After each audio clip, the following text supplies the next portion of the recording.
Can't be killed in a single blow. You are indeed no ordinary human.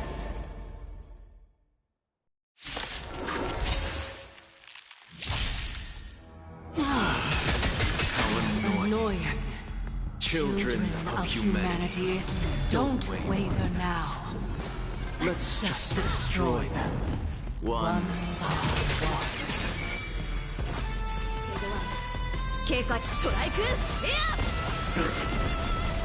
Stand still. Since the ambush failed, it'll be difficult to find another opportunity. What a pity. Nice team. Professor Naxa? No. It's Cersei's.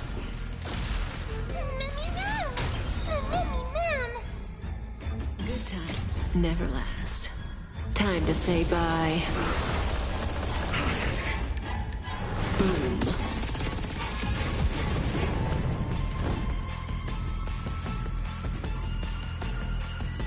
Defend the weak.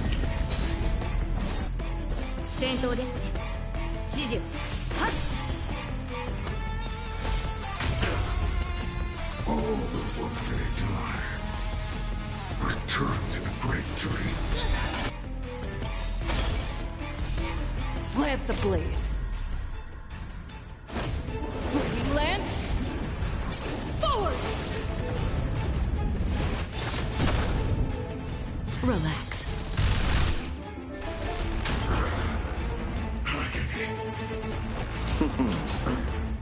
Stand still.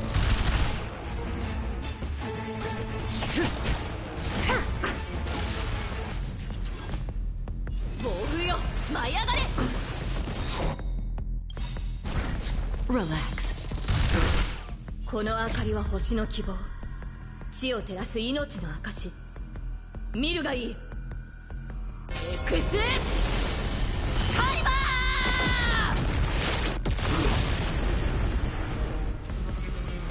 Return to the great dream. Everyone, watch each other's back.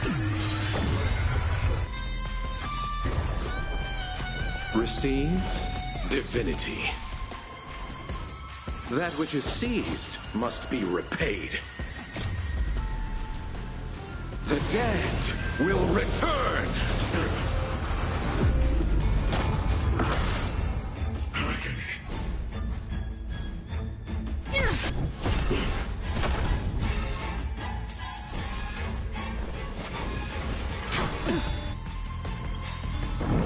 Good times never last. Time to say bye. Boom. Bless them. I'm about to be overwhelmed. Fighting is so much more tiring than thinking.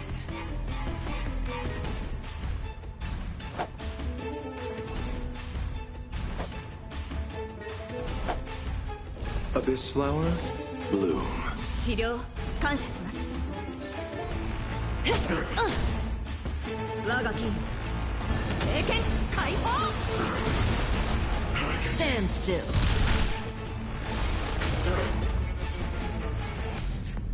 Pressure. That was tough. Relax. I'm truly exhausted. Whipping land. Forward.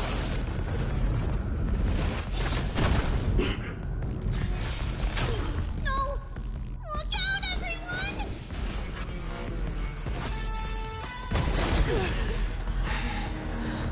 This is bad. Century Gate, open!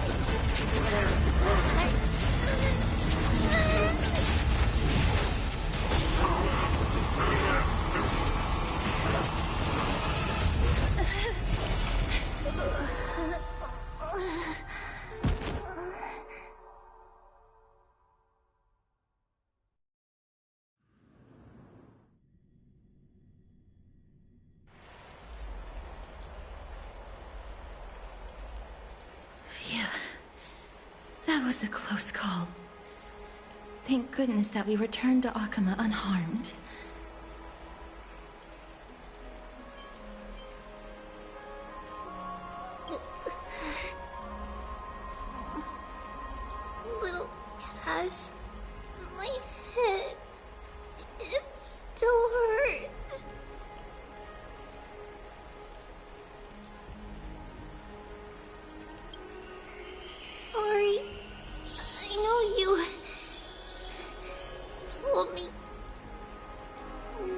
to open the gate.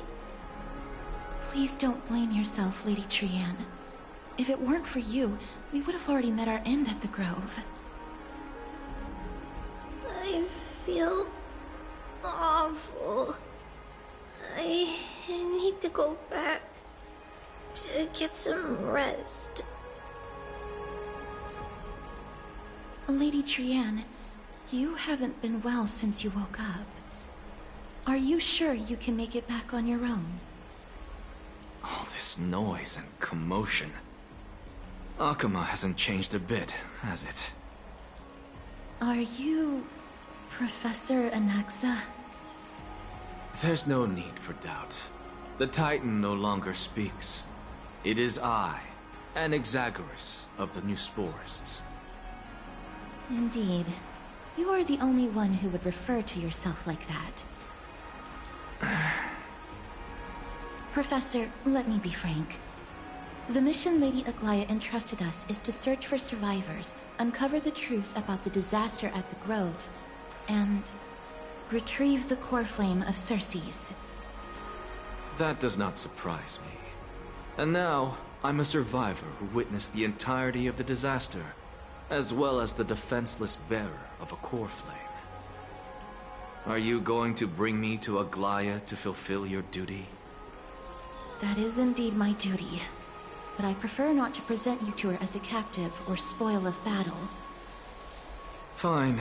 There's no need to make your life difficult. I'm not against meeting that woman. But I have some things to take care of first. The families of some of my fellow Grove scholars live in the Holy City. Before we meet Aglaya, I want to visit them.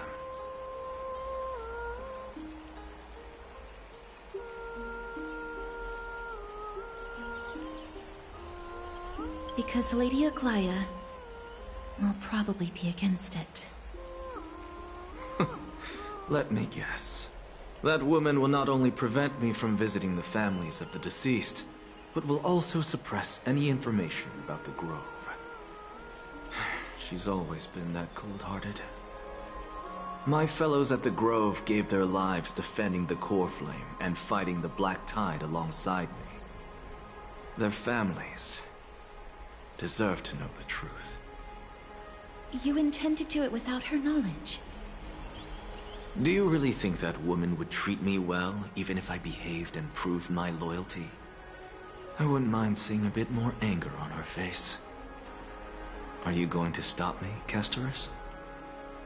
I will accompany you, but please understand that Lady Aglaya has her own considerations.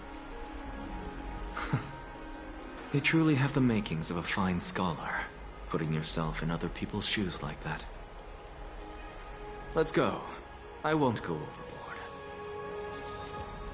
So, after all these years, you and Lady Aglaya are still... Neither of us is narrow-minded. You should know the root cause of our conflict.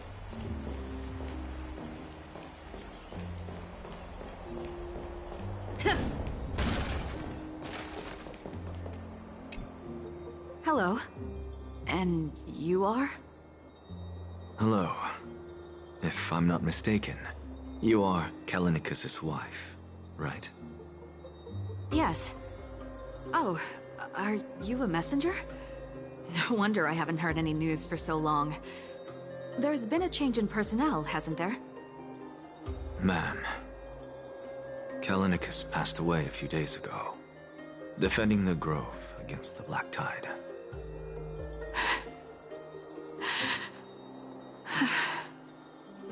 So... did he manage to defend the Grove? Huh?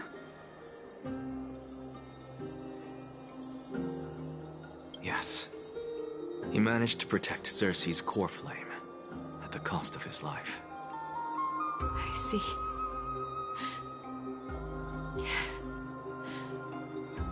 I'll select some of his possessions and pick a nice resting place for him. Please let us know if you need any help, ma'am. I come from Kremnos. Death and sacrifice.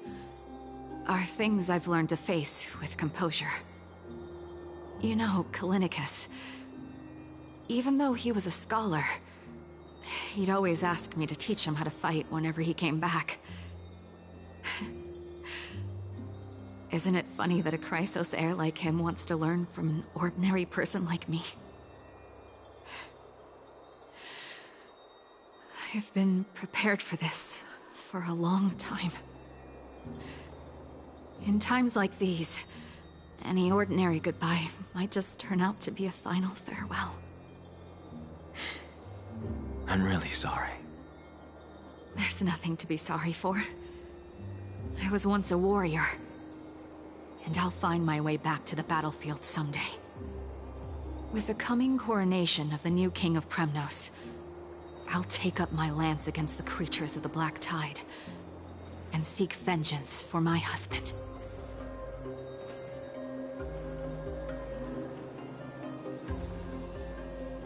With the coming coronation of the new king of Premnos.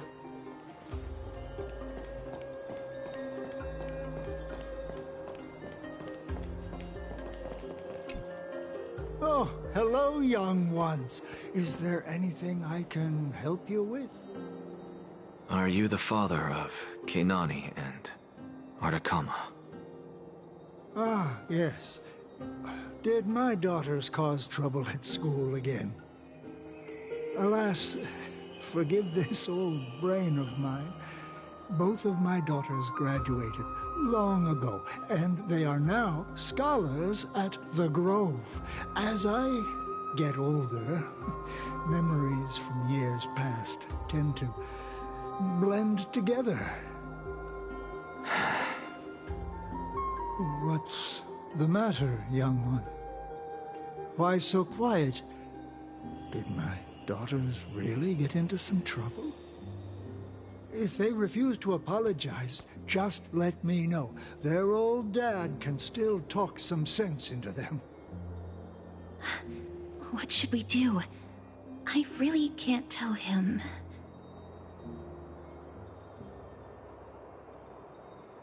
Mr. Fabio, the Black Tide took Keinani and Artakama.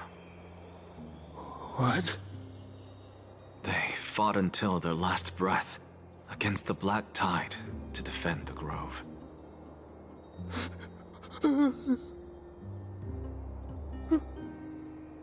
As the Chrysos heir stationed at the Grove, I failed to protect them. Mr. Fabio, if you're upset... Don't put it that way. Even if my Artakama wasn't one of the Chrysos heirs mentioned in the prophecy, she was still a heroine, wasn't she?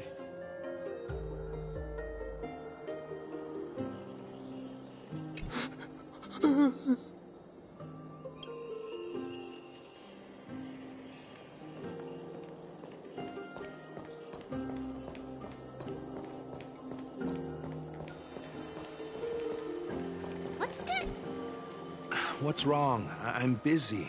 There's a lot going on in the city, and I've got my hands full. Mister, we're sorry to bother you, but... Wait, Lady Casters, did Lady Aglaia send you because of some mistake I made at work? Keep your cool, Titus. I'm Anaxagoras from the Grove of Epiphany, and a colleague of your father, Old Titus. A few days ago, your father passed away. Wait, what? My old man died?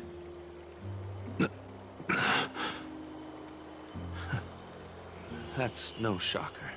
At his age, he was due for the River of Souls any time. Just up and left me behind. That old man. I've been telling him for ages to stay in the Holy City and enjoy his retirement.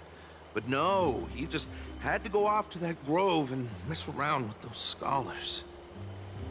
Still wouldn't budge after all those arguments. That stubborn old thing. I already got him a retirement home and was waiting for him to come around. All my effort is wasted now, and he didn't even give me a chance to say goodbye.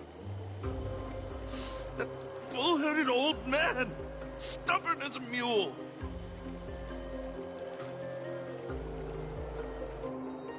That is it. That's all the colleagues' families that I remember. Good work, Miss. And Professor Anaxa. Let's go. Take me to see Aglaya. All right. I'll lead the way.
Spirit thief.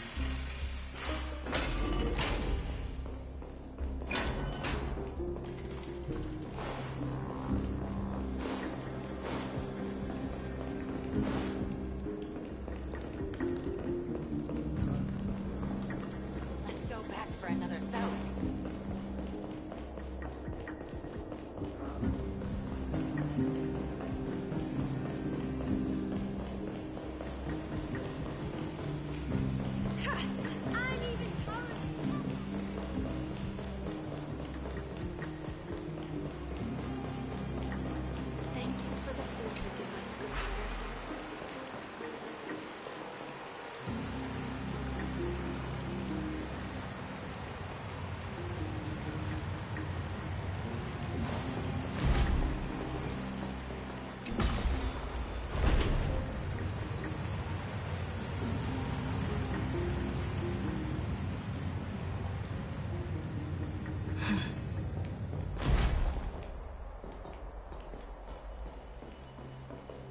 Miss Castoris, my lady, you're back. Hello. We have an important matter to discuss with Lady Aglaya. May we trouble you to inform her of our presence? My apologies, Miss Castoris. Lady Aglaya has just informed me that she has no time to receive anyone at the moment. That's just great. She refuses to even see me. Answer me this, friend. Did Aglaya order you to take me directly to prison? Who are you? Please don't jest.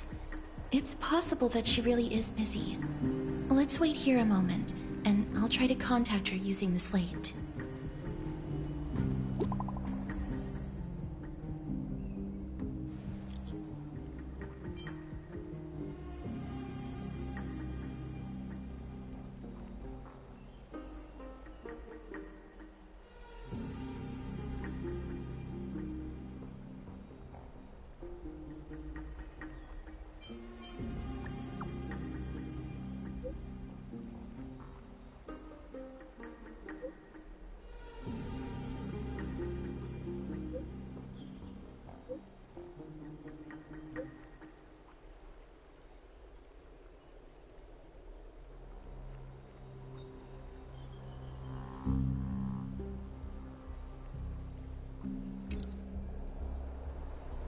It's fortunate we don't have to confront that woman while I'm hauling around this sick body.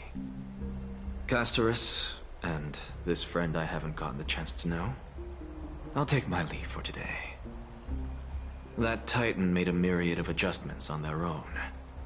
My head still aches from that.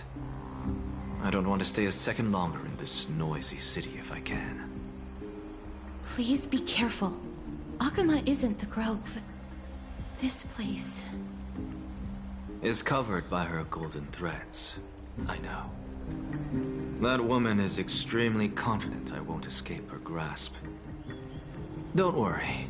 As I said before, I'll mind my behavior. Miss, so many unexpected things happened on our journey to the Grove. We truly had no intention of putting you in danger, let alone face the Black Tide head-on. The Black Tide is not just an enemy of Akuma, but all of Amphorius. Even back when the forces of strife coveted the Holy City, their warriors still undeniably halted the Black Tide outside Castrum Krymnos. Nigador's core flame now sits vacant, and the Black Tide has returned. The Grove is an academic city with the best understanding of the Black Tide.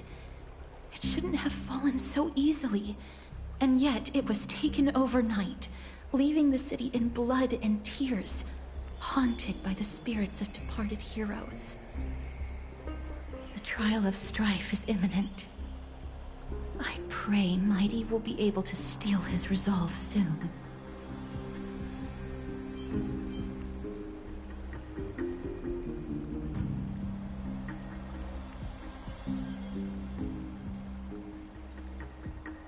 Lady Trebe once traveled across thousands of cities in Amphorius to repel the Black Tide. But even they have no recollection of this powerful enemy in all their journeys. Perhaps the fall of strife has triggered even more terrifying events in unseen places. As for me, I detected a strong stench of death from that entity. But it wasn't because it had a connection with Thanatos. I'm afraid it's purely because it has sent countless others to their deaths. Speaking of Thanatos, Miss, there is something else I wish to verify with you. You must have an idea of the curse I bear by now. I was born as the shadow of death, a poison shunned by all living beings. Yet when you caught me in the Grove,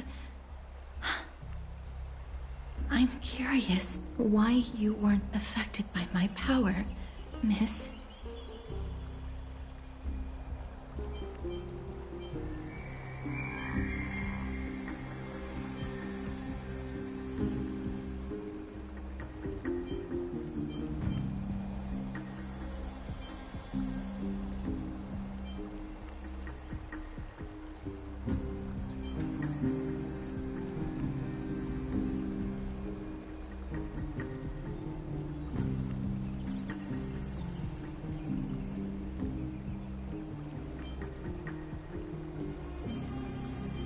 My apologies for the abrupt question.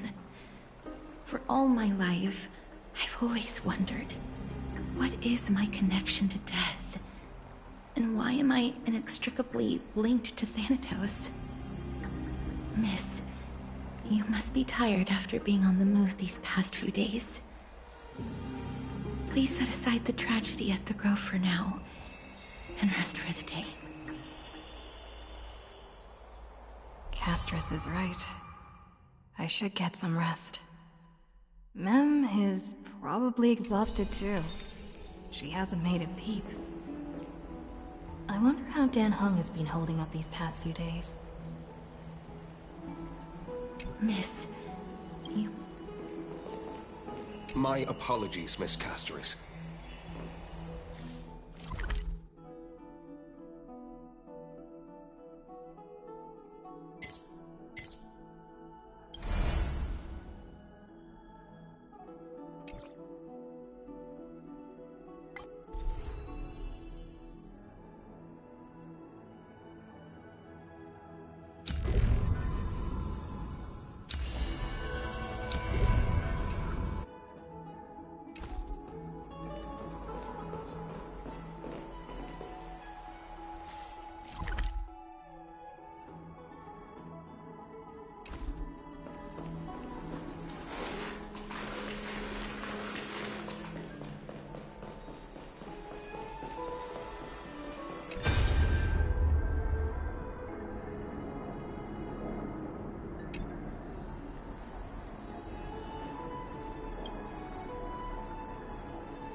He looks like he's been well.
Ah, long time no see.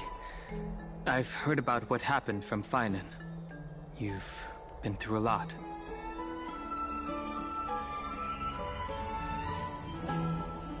It seems you took things pretty hard.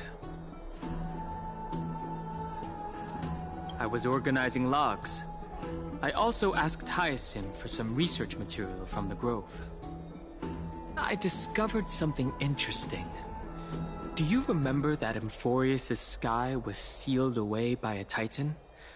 Aquila's presence keeps this world isolated from the rest of the world beyond the sky. It seems Hyacinth's ancestors were the Sky Priests who worshipped Aquila. Perhaps she can give us more clues to find a way back to the Astral Express. Nothing out of the ordinary happened in the Holy City in the past few days. I didn't have to talk to anyone either. It was kind of nice spending time alone.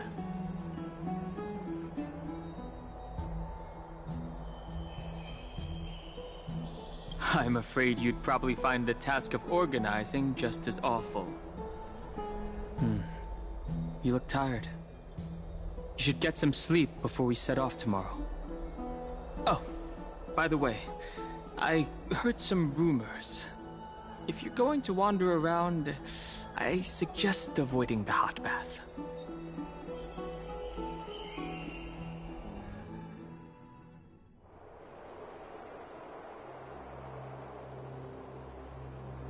Trian? What's wrong? Is there trouble at the Grove? Yes, I sensed something. It was fleeting, but very strong. It feels like they're in some big trouble. Trian used the Century Gate again. Can you see what's actually happening? No, it's fuzzy like always. But the enemy's aura has disappeared. Maybe they've moved to a safe place? Let's hope that it's just a false alarm. We should place our trust in her and Castra's teacher.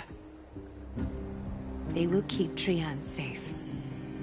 Peggy, you're talking like we're little kids. One day, Trian will reach her limit, and Trebi will take on the role of gatekeeper from her. We are all aware of that. I am just a little concerned about her state of mind. Trian was already unable to speak, even in short sentences when they left. We want to say a proper goodbye at the very least. I will pray with you. Thanks. And Aggie, it looks like we will need you to come with us to the baths this time to unwind. It feels like neither of us have laughed for a long while. It's time to head out with the west wind! All right.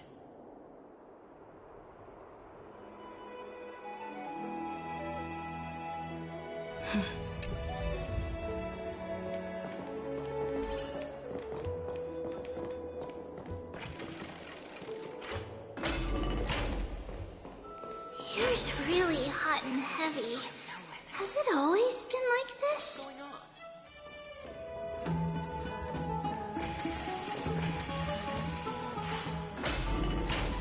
Is someone someone injured over there?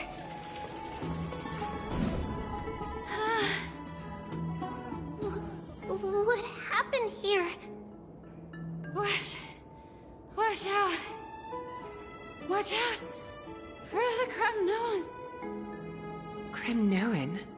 This is their doing? Aggie, now's not the time to dwell on that. Let's help the injured people first. Excuse me! Coming through! Oh, you two are here as well. That's a relief. Even the Twilight Courtyard is involved? What in the world happened here? I actually just came to relax. But as soon as I got here, I saw all these people lying on the ground. I've examined them, and they don't seem to be seriously ill. It feels like they've just spent too much time in the hot water. Multiple individuals fainting simultaneously from the hot pool steam? Where is the manager of the Bobs? He disappeared, and no one knows where he's gone to. Some people have been saying that the Kremnoans are behind this. Lady Aglaya, what do you think about this? Let these people rest. The two of you, please come with me. Have you thought of something, Aggie? Yes. While their intentions elude me, it's time to bring this farce to a close. This is really bad. I heard it's the Kremnoan. Oh, this many people? Who in the world did this?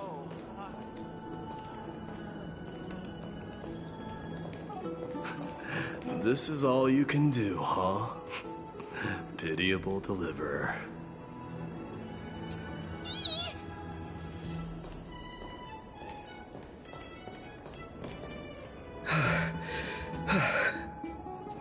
Snowy! Even Snowy! The culprit... The culprit is Mightimos. Oh. Dee! What did you do to everybody? It's just another duel where I claimed victory. Duel? As I expected. On the surface, these two are the mightiest warriors in the Holy City, but they're still impulsive youths at heart. Speak up, Mighty. Tell us exactly what kind of foolishness you and Finan indulged in this time.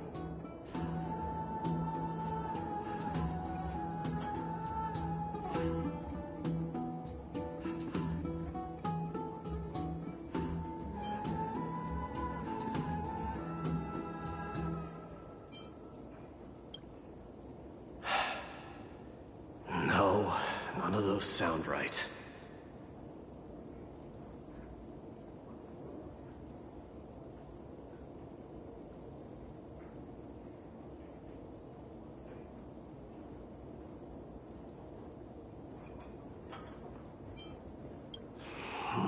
Forget it.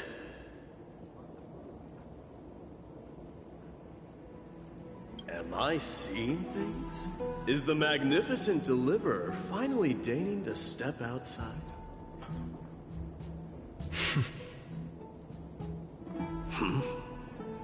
What kind of response is that? Nothing. I was just imitating your usual response. I don't feel anything special from you. Have you passed the demigod trial? The ritual hasn't reopened yet. In case you forgot, it hasn't been that long since I pulled you out of the trial. I didn't forget. Then, you're welcome. In twilight's last gleam, Makima stands bold. Her walls sturdy, tales untold. Dreaming of her fruitful gardens, pilgrims arrive from distant lands. Figs and olives, so grand. Yet little do they know, that they will step into flames, fuel to the fire, a burning brand. What are you playing at this time? I just felt like reciting a few lines of poetry. Surely the Crown Prince of Kremnos knows how to appreciate poetry, right? Kremnoans steer clear of such weak literature. But my library doesn't lack collections of this kind. These lines express the poet's yearning for their home, just as Akuma is distant from many people's homes. I know how to interpret poetry, Haikis. There's no point in pretending to be profound, my friend. Thank you for helping me out when I was in a tight spot, but it seems to me that you aren't prepared for the trial either. Don't compare your situation with mine. My people are still relying on me.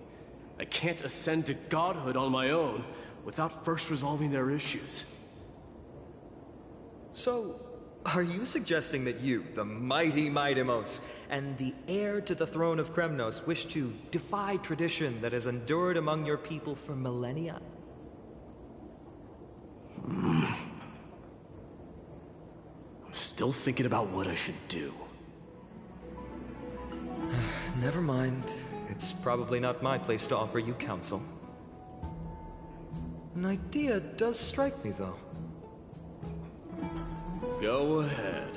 Let's see what terrible ideas you've come up with this time. Maybe we both need to relieve some stress. Come, Mightimos, let's recommence our previous competition.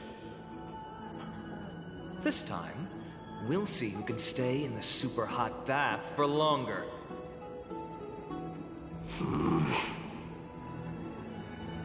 What? Are you chickening out? The phrase chickening out does not exist in the Kremnoan language. I just find the situation absurd, that's all. All-knowing historian, are you not aware that we Kremnoans use boiling water from sword forging for our baths? Looks like I'll have to teach you some royal etiquette today. And thus, an unprecedented sauna battle commences!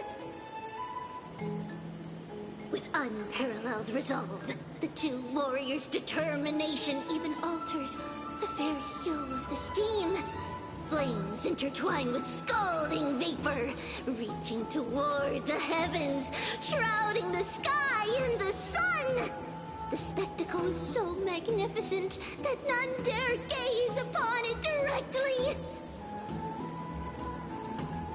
Since we can't see what's happening in the competition, why don't I regale you with a tale of kings to pass the time?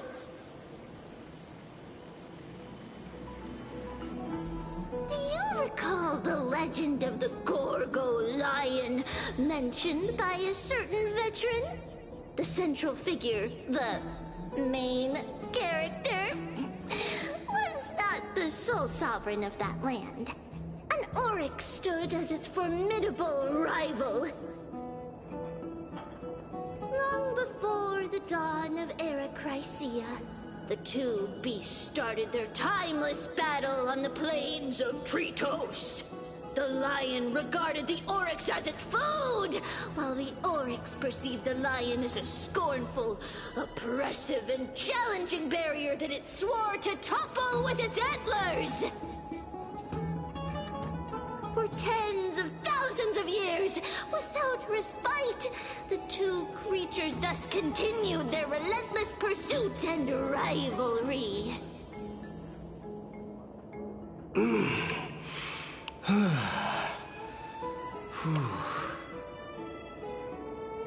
It fixated on its rival's fleeing form in the chase.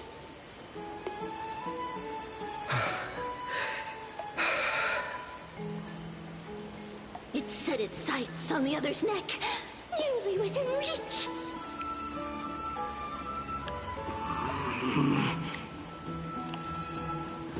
It was stuck in a corner!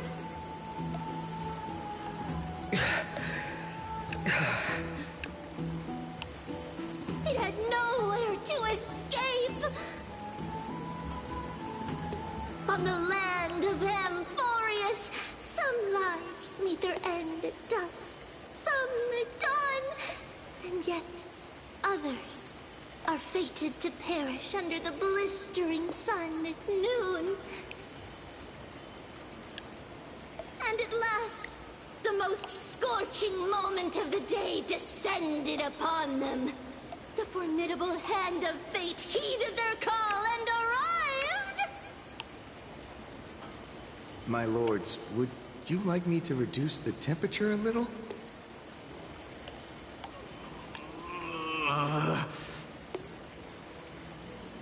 What? You're chickening out already? Get lost. Are you asking me to get lost, or...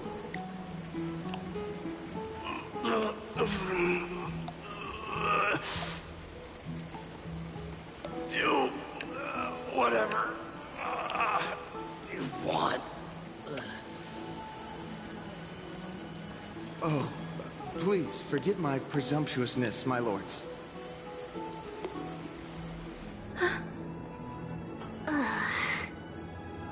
What a spectacle of folly.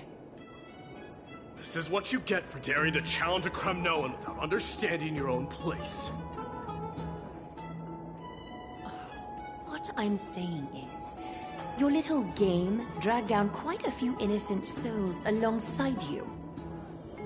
We will personally escort back home the customers left awestruck by our formidable presence. This isn't fair. You are wearing way less than I am. Is this the latest trend now?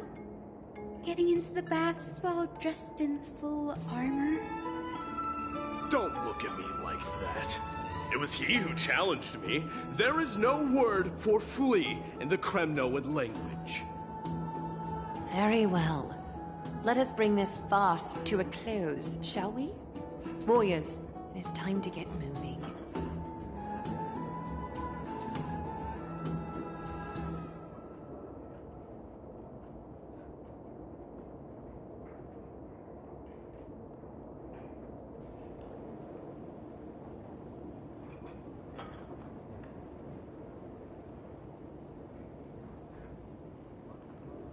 Alas, the Flame Chase journey is destined to be a lengthy one, replete with obstacles. But thanks to those two, all the gloom has vanished into thin air. Oh, we just had quite the commotion. It's not every day we find the Marmoreal Palace this serene. Shall we continue with our previous plans? Hyacinth, would you care to join us?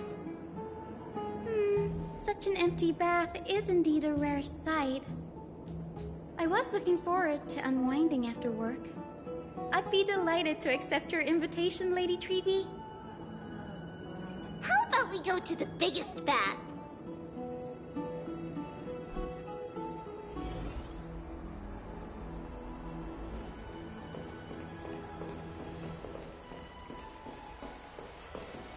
Let me check.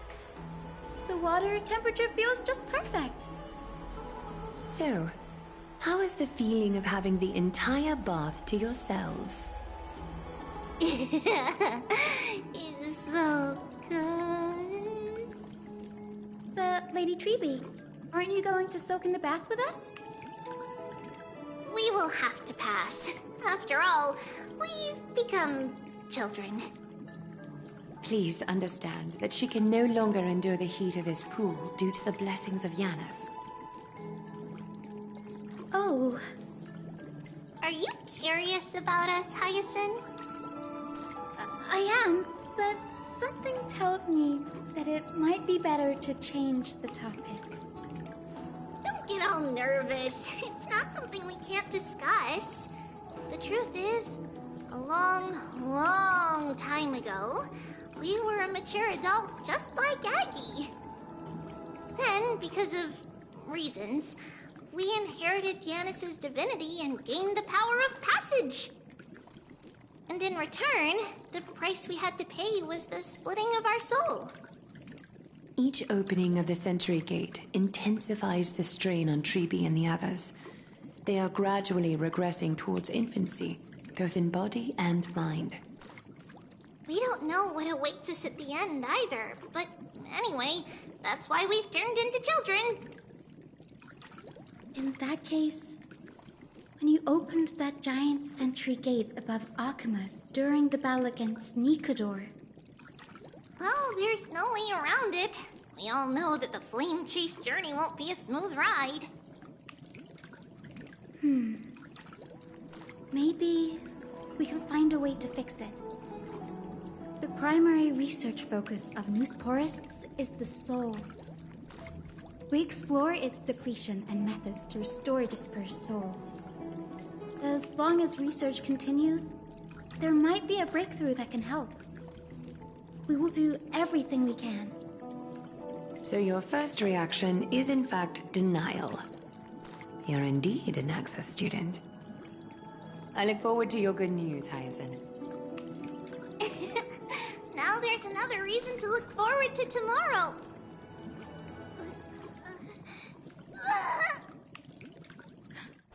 Lady Treeby, what's wrong?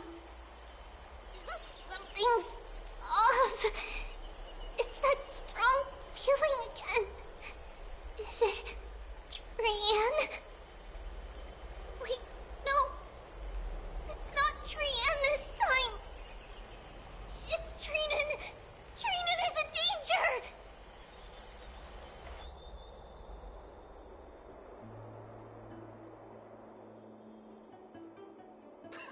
I win this round of escorting the bathers home. How does one contender alone make a valid competition? Offering a compliment or two wouldn't be the end of you, you know. Haikas. What is that word? Is that your native tongue? It means hyena. I'm likening you to a weak hyena. By the way, you emphasized the completely wrong syllable. Though we've been acquainted for some time, I have rarely heard you talk in the ancient tongue of Kremnos. It's because I'm not exactly a master at it either. I can listen and read just fine, but when it comes to writing... You can write?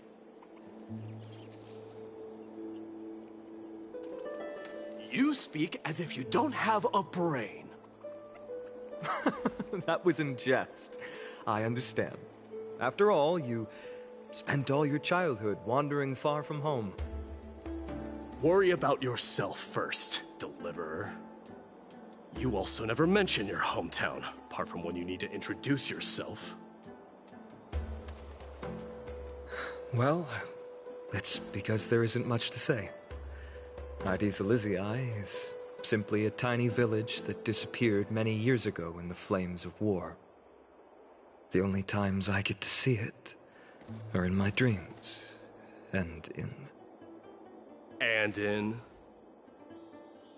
in the trial from the Lance of Fury. I knew it.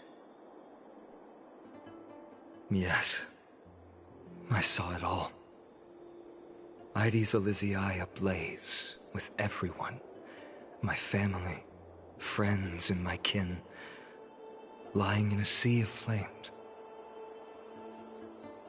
A blood-red half-sun hung in the sky, just like on that day.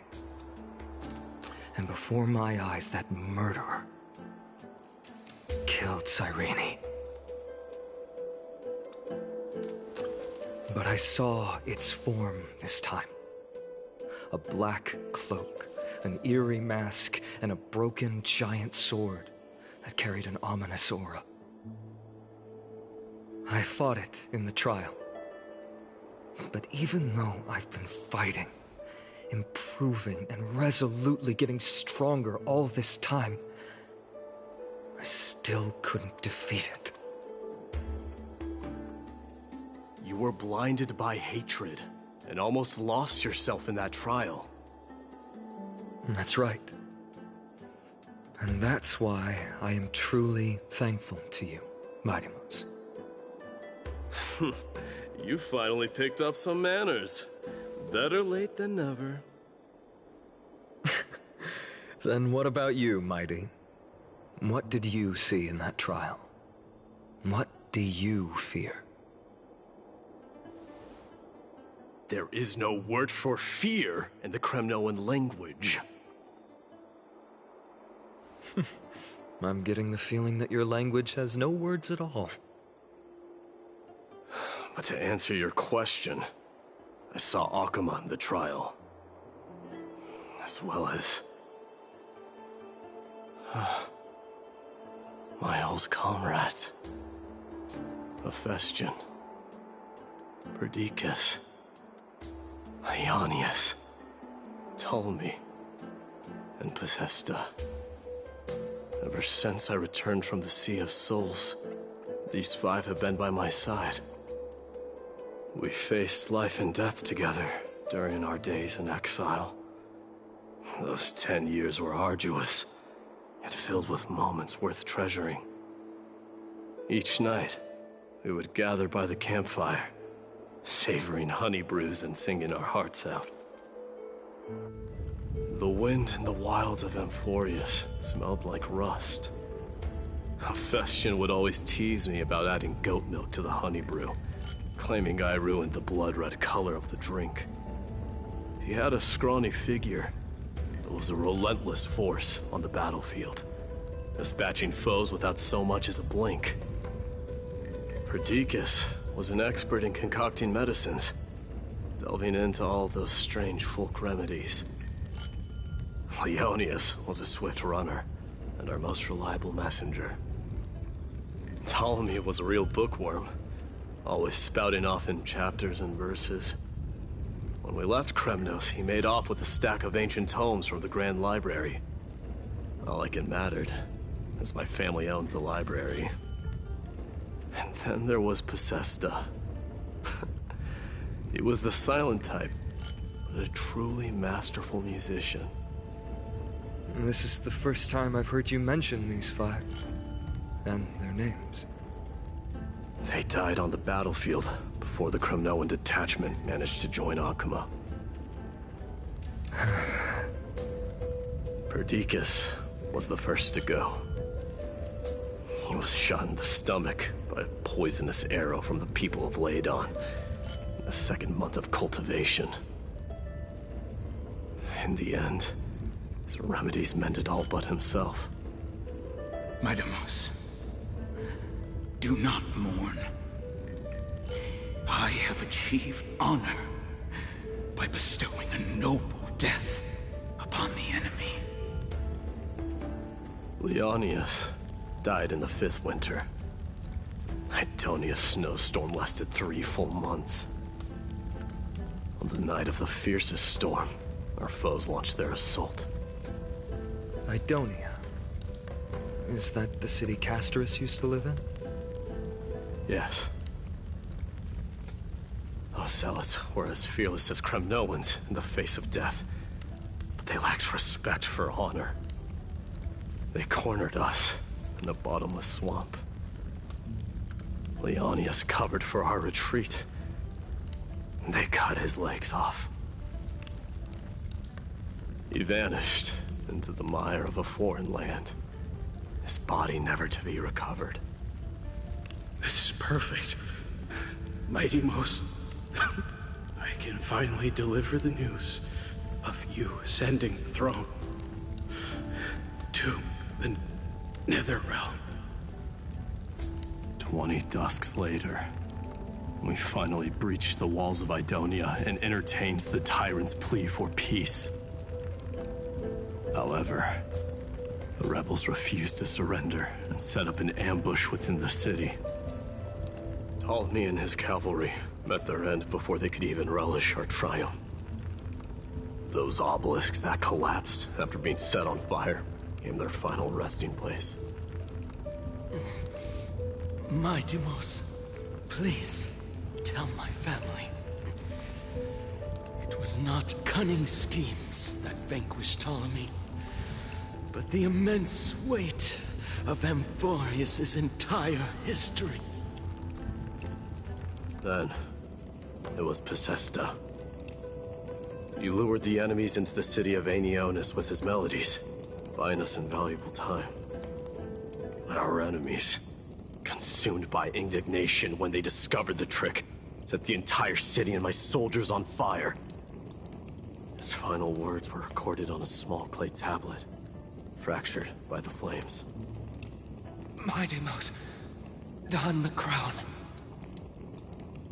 And at last, my most trusted friend, Hephaestion. He was supposed to stand by my side through it all.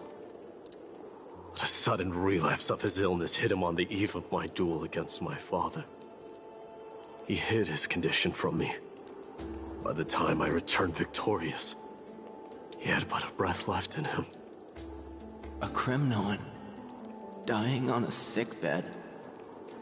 I would be a laughingstock to everyone. Hephaestion, my dear friend. Spare your strength. I'll go get a physician. No need. Even if Perdiccas were here, he couldn't stop destiny from taking me away. No! None can take you away.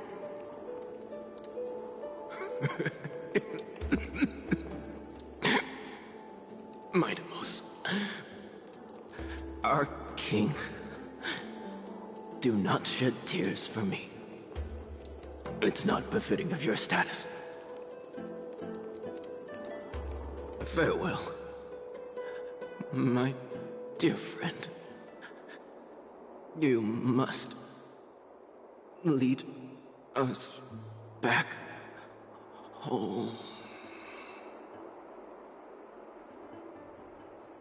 What a grave trial indeed. Now I understand why you see immortality as a defect, or even a curse.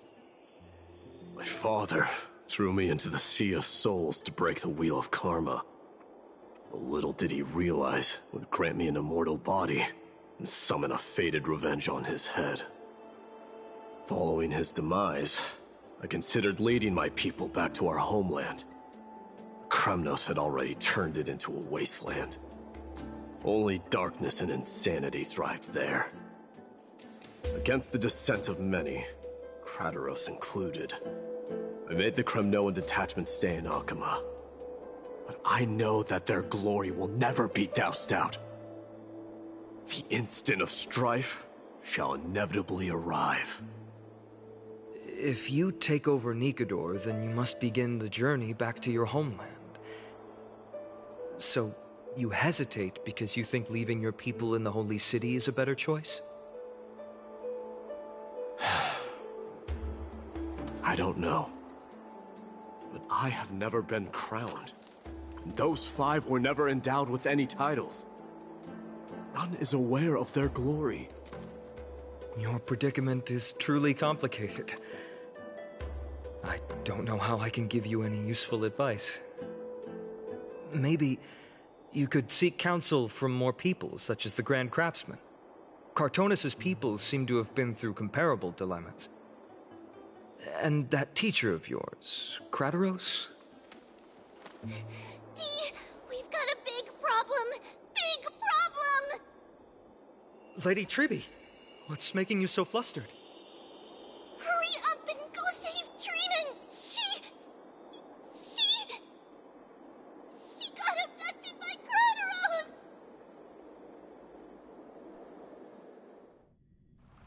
Crateros! What's going on?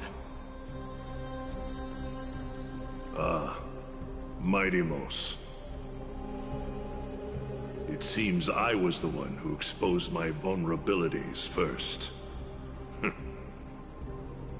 Aglaya, I demand an explanation.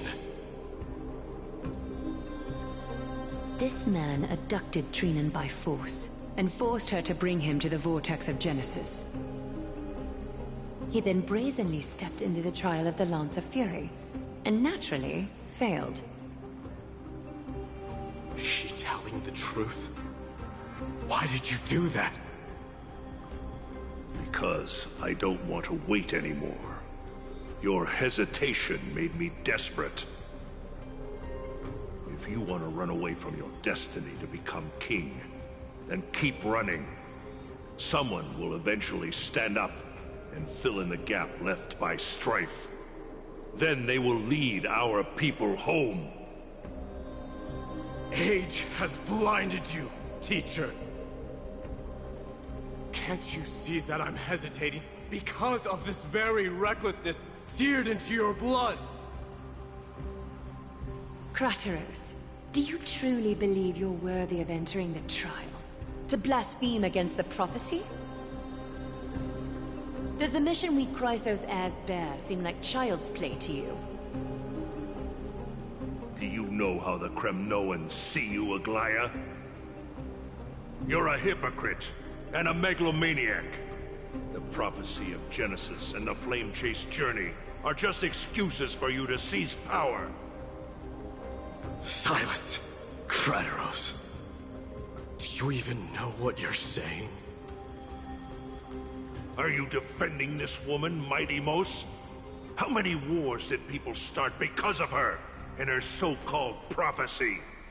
How many cities fell in the past millennium? Their people massacring each other.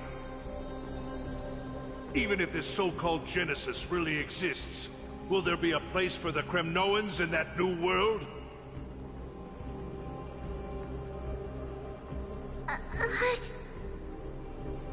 Are you done talking? By agreement between the Chrysos heirs and the Council of Elders, those who trespass upon the vortex of Genesis need not be tried by the Council. I am allowed to pass judgment alone. Krateros, your actions are unforgivable. I hereby sentence you. Aggie, wait!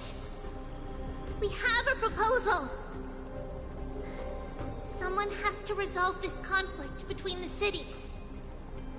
Lord Krateros did not use violence to harm us.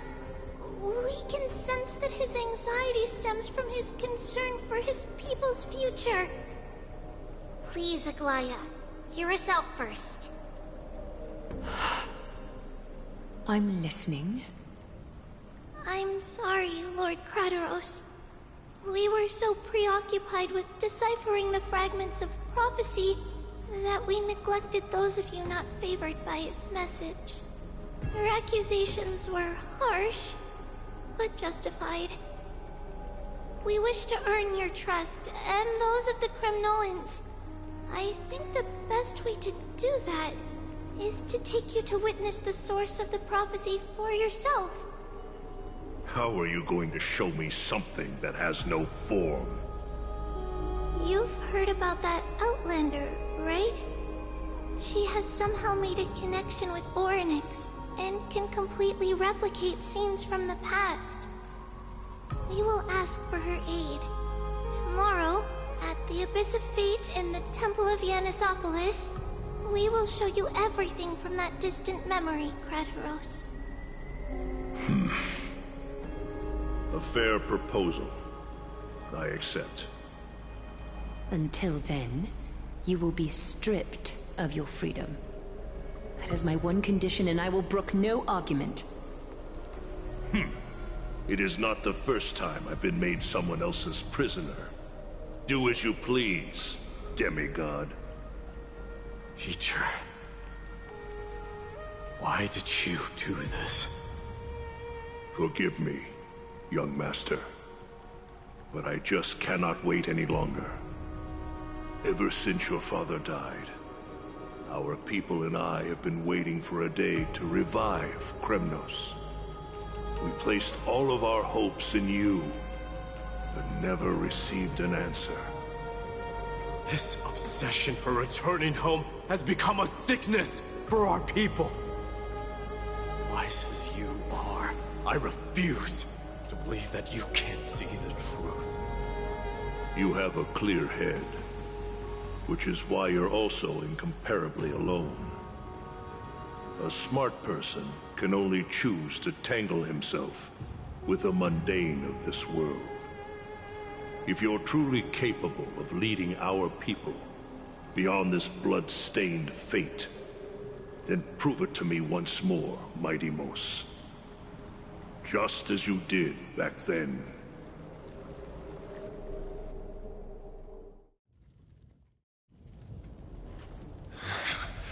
A fierce fighter. I did not expect such heroism from a feeble Akaman. Fulfill your duty as the victor, warrior, and tell me your name. I seek an honorable death from you. As if you have any honor! Listen closely. I am the leader of the Kremnoan detachment, Mighty Mos. I'm here to finish you, father.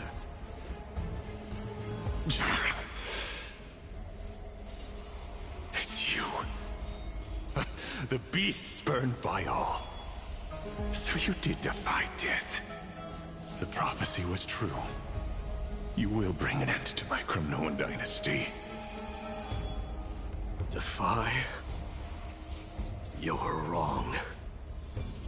Death fears me. It's the reason I have this body of steel. As for you, you already stand at death's door, father. You were the one who threw me into the Sea of Souls. The one who tried in vain to enslave a Titan. And the one who desecrated the body of a god. Haikis! You're a weak king. So weak that even the lowliest hyena is a more noble existence than you. Now, fate's reckoning is upon you. Then swing your blade. Take my crown. Coronate yourself with an old king's blood and inherit it all. Become the new rightful king of Kremnos. No. I don't want the crown. Listen. There's only one end for the kings of Kremnos. Then the crown means nothing to me. All I want is your life.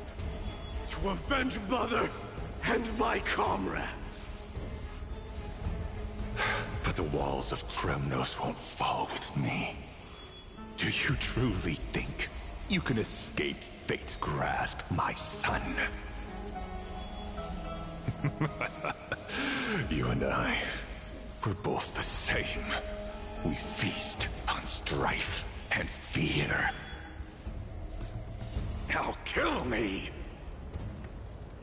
The son of Gorgo is destined to be crowned in blood!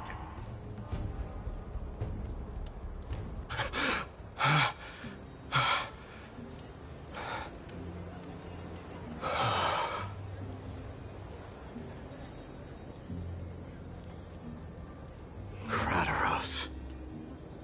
He said the Grand Craftsman Cartonus might have some suggestions. Might as well go see him.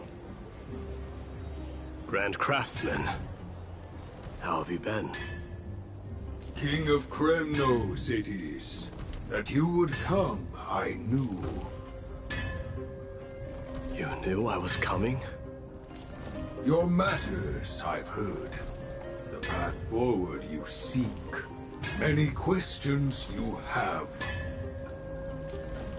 But before that, take this. What's this? A signet ring. For the King of Kremnos. Belonged to your mother. Recast and restore it. I did. What? Mother threw it into the Sea of Souls. A long time to fish out it took. Very fortunate we were. I can hardly imagine how much patience and courage it must have taken to find such a small signet ring in the Sea of Souls. I owe you one. Gratitude there is no need for. Repayment for saving me, this is. Questions you bring with you? Ask, now. Fate I've always denied. It's finally caught up to me. By all rights, I should accept Strife's authority. It would make everyone happy. The Chrysos heirs, the Council of Elders, the Kremnoans. Even the bards who will write it all into song. Yet hesitate still you do. Hesitate, why do you, young king? Because of my people. Be they men, women, the elderly, or children. The hearts of all Kremnoans yearn for home. They've all been waiting for this day, for the day their king returns. Children of Strife would then be able to go home and embrace the old traditions. Never mind that most of them have only ever been heard in these so-called traditions in song. They would then gather around their king and throw themselves into battle. This is not a good thing, you believe. The Kremnoans have been trapped in a cycle of bloodshed for the past 1,000 years. They seek vengeance, start wars, become prosperous, and decline. How much innocent blood flowed into the River of Souls in all those years? How many needless sacrifices could we have avoided? I accept that fate and become the totem of strife, and lead my people into repeating the same mistakes. And of course I would be terrified. I'd be terrified of becoming king. A different kind of Kremnoan you truly are.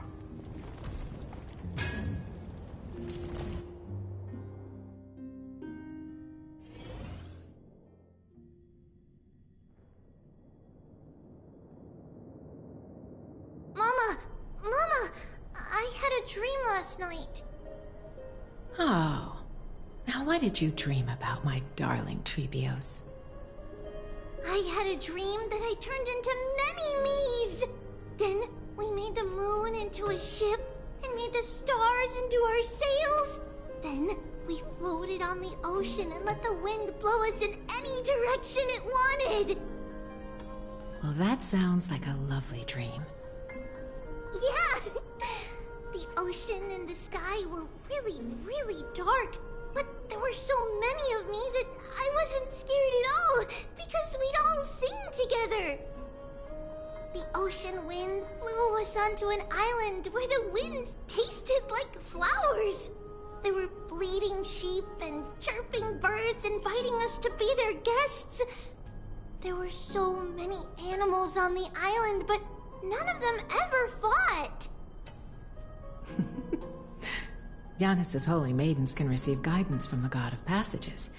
Perhaps what you saw in your dream is a divine land somewhere in Amphorius. You think so? What's wrong, Trebios? You look unhappy. Because on that same island, I saw a dark mountain on the other side of the ocean. And it was very, very tall. The mountain looked alive, and it kept getting closer to the island. Then I realized it wasn't a mountain, but a very, very tall wave made of water. When the wave smashed against the island, it looked like it was going to eat the island up. The small animals tried to chase it away, but they couldn't stop it. Then there was a bang and I woke up. A dark wave.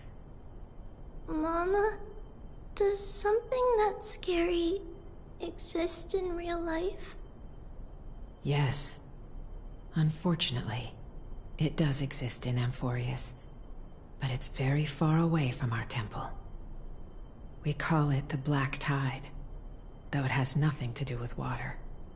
It has no shape or form, but it can swallow up animals, humans, and even titans, turning them all into monsters. Oh, the Black Tide is a baddie. I don't want everyone to turn into its food. Can't we chase it away? Of course, my dear. You only need to behave well and listen to what the adults tell you. Study all the knowledge and etiquette you need, then grow up and become a proper holy maiden. The divine Yanis will then give you guidance and help you light the way for the people. Wow, I'm gonna eat a lot and study a lot and become a holy maiden. But Mama, you said the Black Tide can swallow up titans too. What do we do if even Yanis is eaten? If that happens, then the Holy Maiden will have to be the one to guide people on the right path. After all, we are the human avatars of the God of Passages, yeah? Yeah! But one person alone is not enough. Once you're older, you'll make a lot of friends. You must do your best to unite them, because that's also our duty as priests. Friends? Are they also like me and Mama with pretty red hair? They might not, but they'll certainly be just as smart and kind as you. Mama? Am I dreaming? Don't be silly, dear. Of course you're not dreaming. I've always been by your side. What? Now be a good girl and call your friends over too. Let's play hide and seek, just like we used to, okay? My Trebios is the smartest girl. I'm sure you remember where everyone is hiding. The voice sounds so far away. I don't remember. Who am I looking for? Your friends, who will chase the Black Tide away alongside you, of course. Is this from my childhood? I don't remember. I used to sit here and listen to Mama tell stories. Oh, how I wish to see you again, Mama.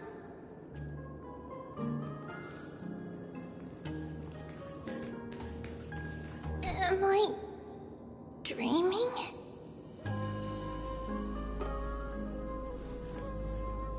Use the spindle to connect everyone. There will be an amazing captain on that big ship. She's cheerful, optimistic, bold, and cautious. She'll be able to get everyone together. Wow, that's amazing! Can I be the captain? Of course you can. But you'll find someone else who's better for the job, my dear. I think that person lives in a beautiful temple that sits atop a hillside, covered in golden fig trees. There's a noble girl there who's very smart, but also very delicate. Just like Mama? Perhaps. But before we find the captain, the ship also needs someone who can navigate it. Who could that be? Let me think. I know! She's Treeby! I named this doll after myself? I don't remember it all. Is this a dream?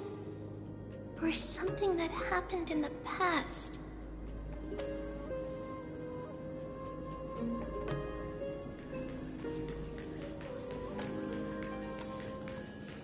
It's packed full.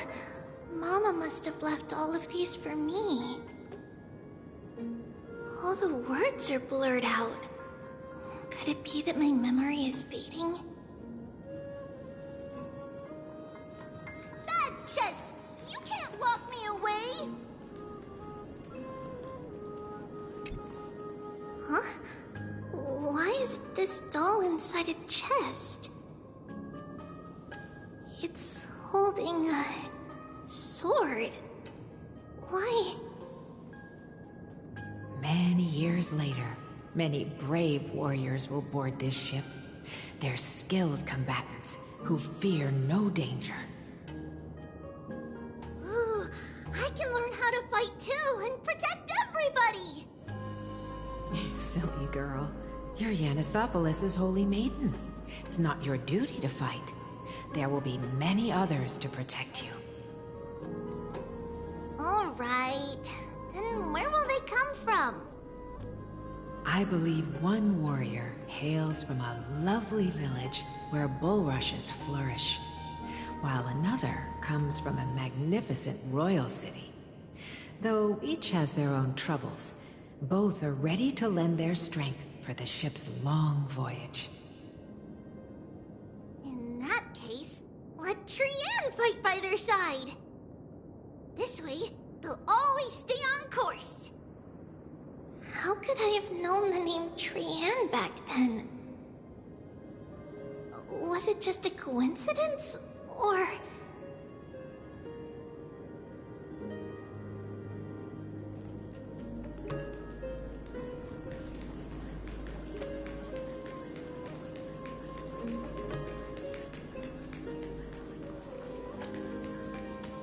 Learning can change your destiny. When navigating at sea, you need to know both astronomy and geography. Isn't Yanis's knowledge enough? Aw, sweetie. The ocean isn't like the land. It's easy to get lost. That's why it's important to learn to recognize the miracle of Aquila. Alright! Even though my brain is already super duper smart, I'll still try my very best! Circe also favors children who try their best. They will send a wise scholar as everyone's teacher to help you reach your dreams. I want to be a teacher too! Oh, wait, I'm super duper smart. So I want to be the teacher's teacher! Why not? But if you're going to be a teacher, you might need to tone down that hyper energy of yours. And Trinan can do it! She's well behaved and would make a great teacher. Mama and the others always said that I had a great memory. But now, I can't even tell if this is a memory or a dream. Come, let's line them up.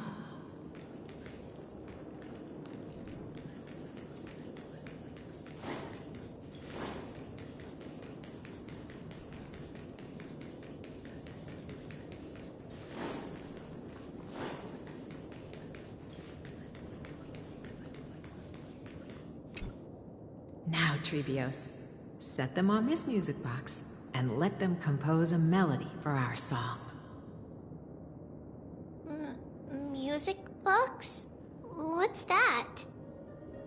Sweetheart, are you still groggy from your nap? You invented it. I invented it? What does it do? Oh, my lovely Trebi. You're usually so bright. What's gotten into you today?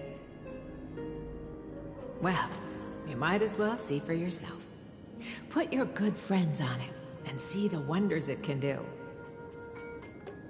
Put the dolls on. It's rotating. And I can hear something. That's right. It's a music box. If you place the dolls in the right spots, it will start rotating and play beautiful music. Out of all your inventions, this one is my favorite.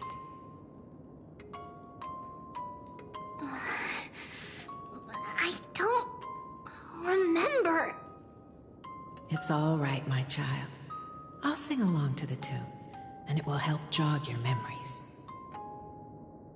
Happiness abounded in this lush land by God's chosen. Giants raised their glasses in a toast, beheld by the 12 constellations. 3 carved the heavens and the earth. 3 wove the threads of fate. 3 molded life with their hands, and 3 guided calamity's gate. They declared the world too unstirring, hence wished endless laughter upon the living. Thus you and I were created, with words and song to weave, and love and intimacy to give. Thus creation was complete. Who then will bear the weight of humanity's souls, to lighten the steps of the living as a whole? O great Kefali, all-knowing Father of stature so tall, yet low does their gaze willingly fall. With light of dawn heavy upon their shoulders, golden blood spills unto the land, converging into a boiling river that flows to the heroic heirs of this world.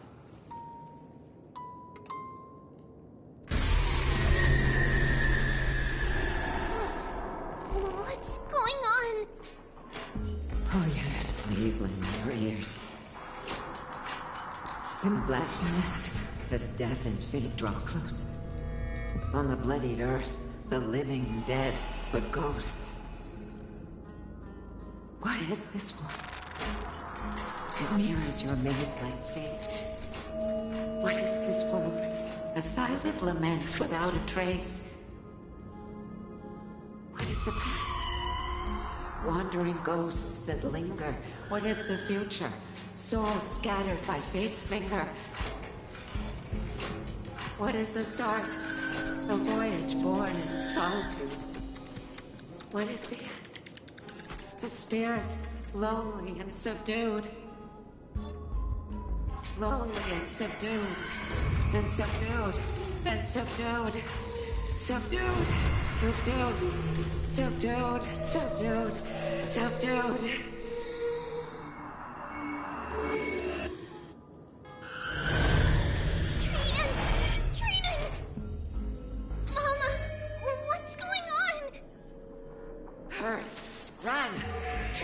Run! The black tide has arrived!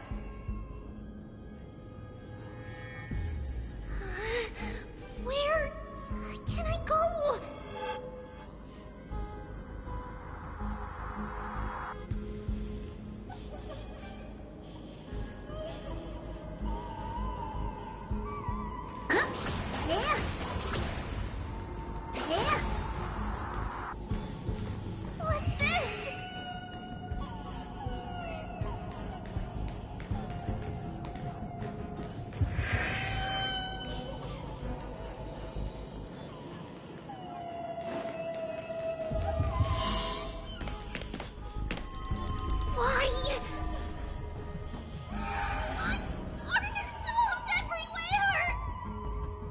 This is the sacrifice of a holy maiden.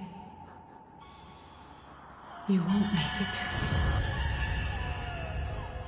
Only one person can. I know! It's fine if we can't reach the end. Our minds are made up. Go. Bid your farewells, trees. Time is running out. Mama, are you going to leave me?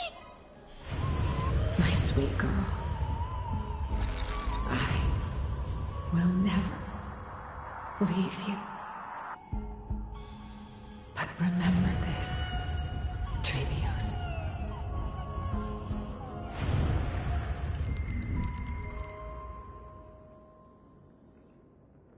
All shall bid farewell to one, and that person alone will witness the miracle. Since your mind is made up, then traverse the black tide and dispel the fog for Amphorius. I shall see you tomorrow, my dearest Trevios.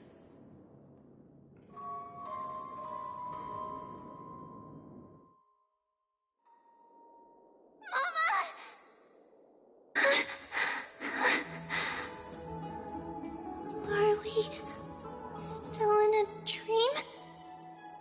Did you have a nightmare? Maybe. But it's been a long time since we had any dreams. It's not yet the entry hour. You still have plenty of time to rest. No. Our heart is still racing.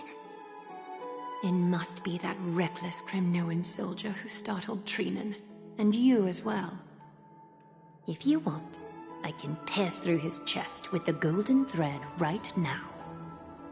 Aggie, cut it out with the scary talk. I'm just kidding. If I were serious, I wouldn't have waited until now. Do you want to talk about the dream?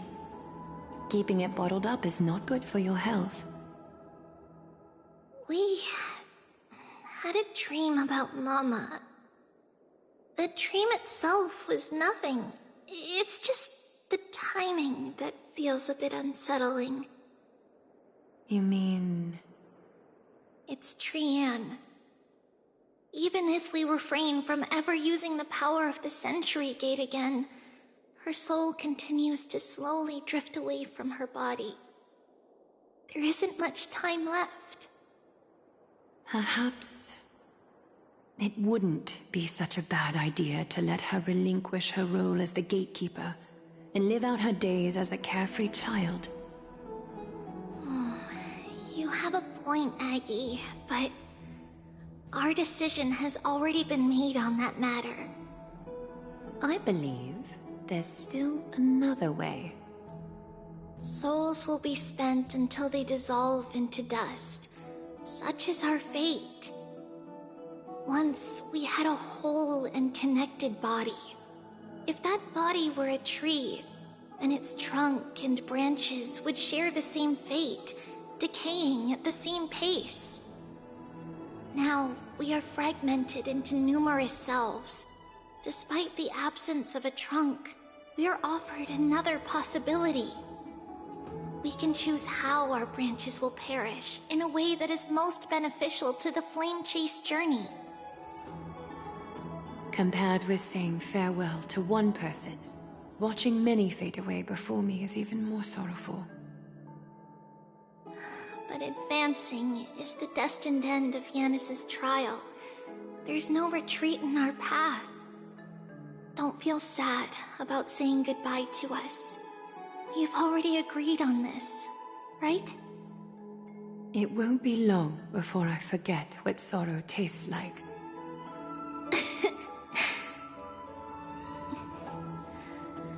So, what would you like for breakfast, Aggie? What?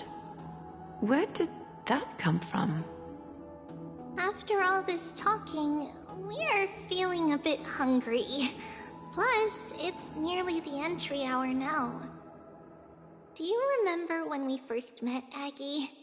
You were still a little one, and we caught you secretly eating oatmeal late at night. While my emotions might be fading, those memories are still as vivid as ever, teacher. Please, let me do it. What would you like to eat? It's fine. Leave it to us. You should rest for now. It won't take long, and we'll call you when it's done. In that case, thank you. Then, see you tomorrow, Aggie.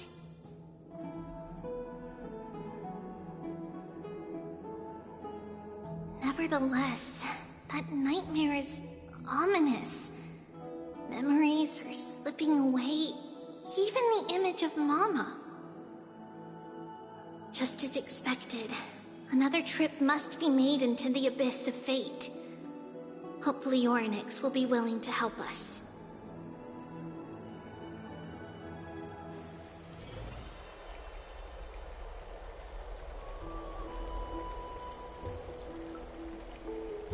Long time no see, Professor Anaxa. Who are you? It's been a while. I'm the one who once overthrew the entire classroom in that spiritual physics lecture. Oh, it's you. No way. Do you really still remember that, Professor? I remember that glib tongue of yours. What brings you here? Surely you're not here to reminisce. You could tell. Of course. You only beat around the bush when you have a hidden agenda. That's not true. I'm here to seek enlightenment, as always. Could you please teach me everything you know about the black-robed swordmaster? Rumors sure travel fast. Unfortunately, I too know nothing about it. I can only tell you that it is clad in a black robe and wields a greatsword. At least, it looks like a greatsword. It's shaped like a twisted half-sun, and a peculiar dagger resembling a crescent moon. By the way, take this with you. I got it from the sneak attack. It's yours now. I was right. It is this thing. The one who torched Aedes Elysiae to the ground. And killed everyone. Don't try to be a hero. No one in Akama stands a chance against that thing right now.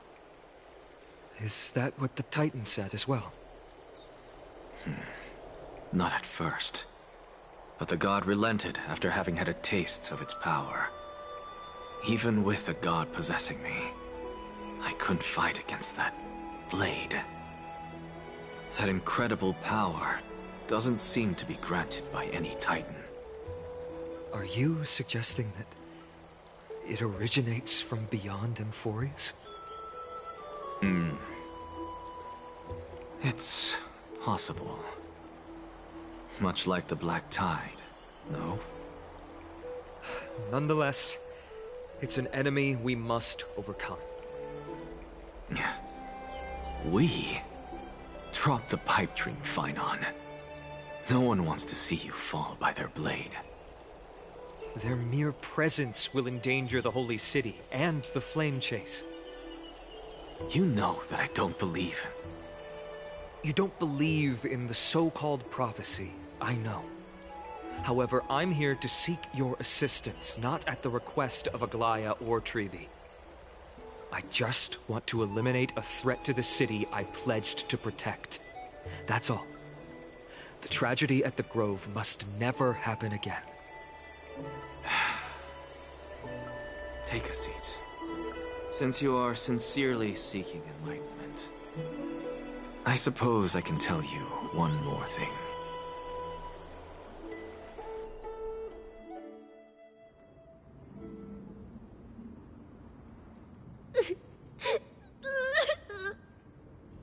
What's wrong, Trian?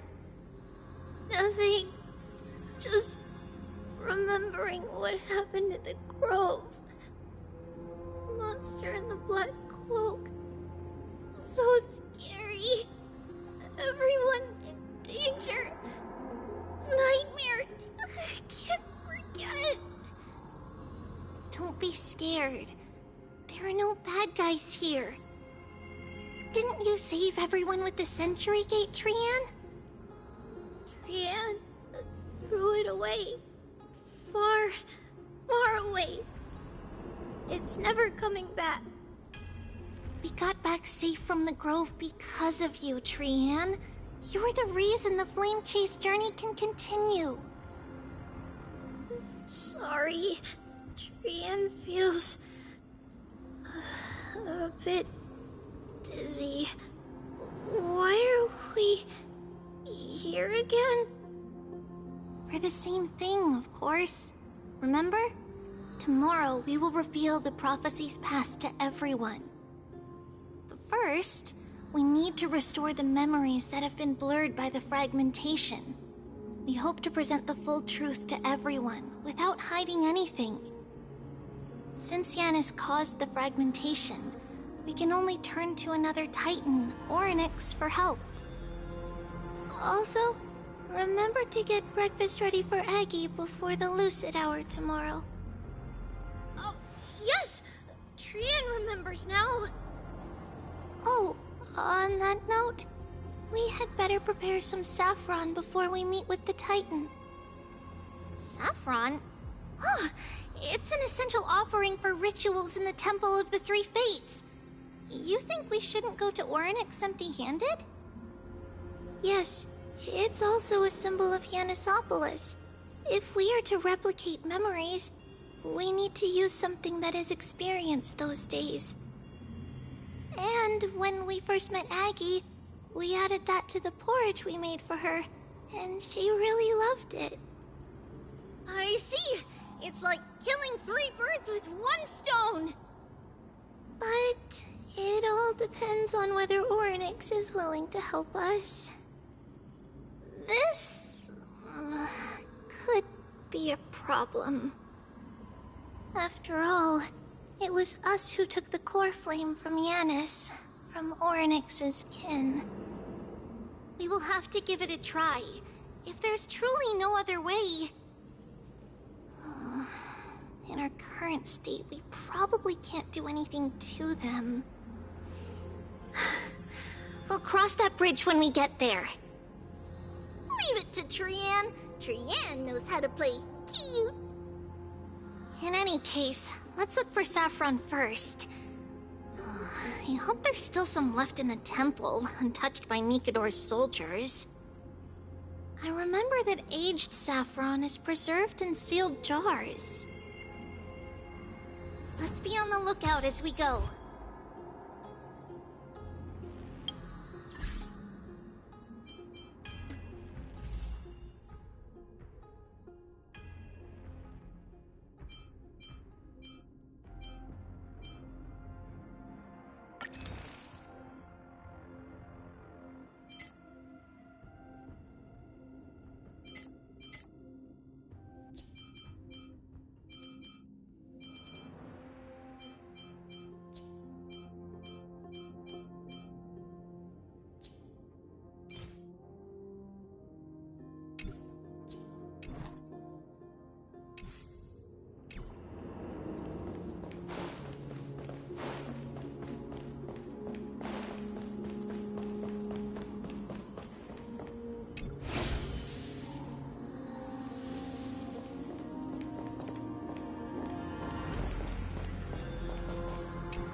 Will of preservation!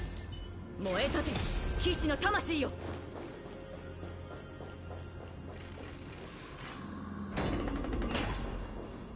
It's a dead end ahead.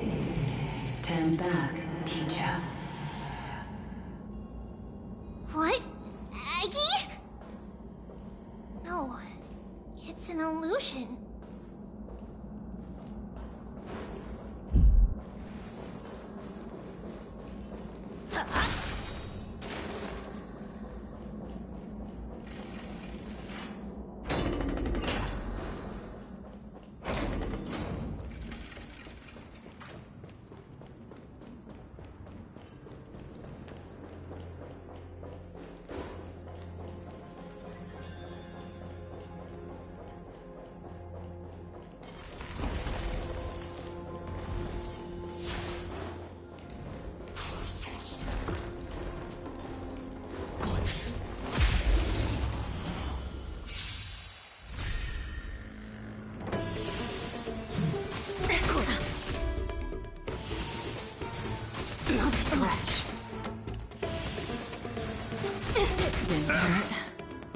Abyss flower, bloom.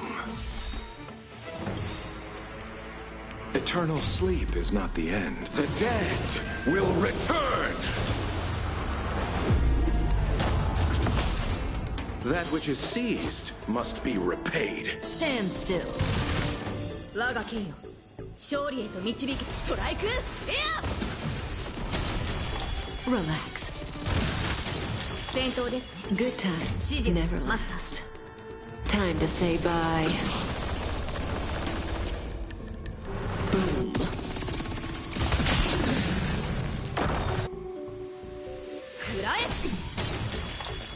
Stand still.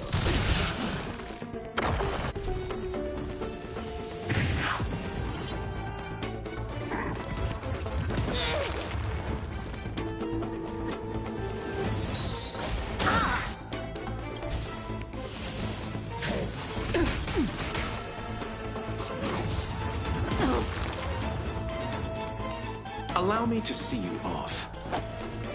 Receive divinity. 治療感謝します。この明かりは星の希望、地を照らす命の証。見るがいい。エクスカリバー。 May as well kill them all.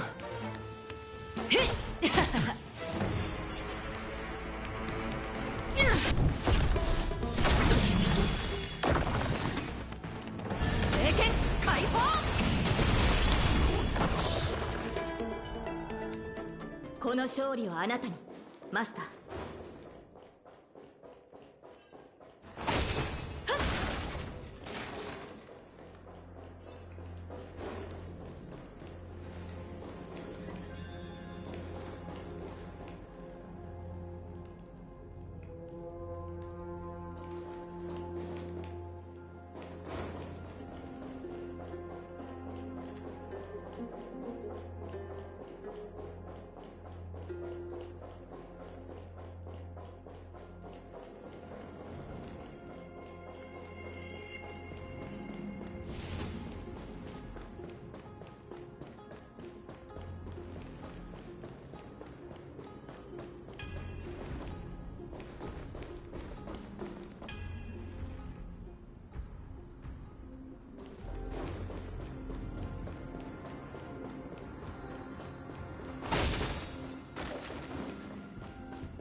This room is huge!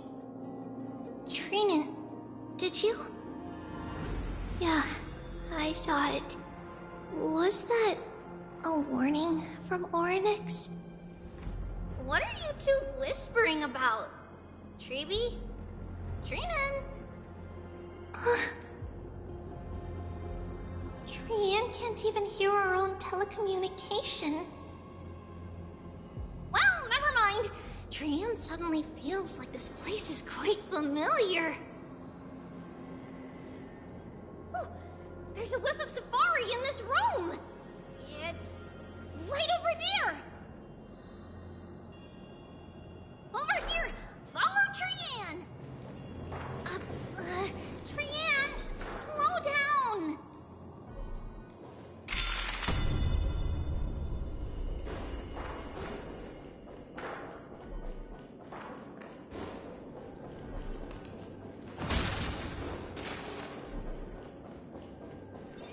Even if separation is our fate, a futile death is not the solution.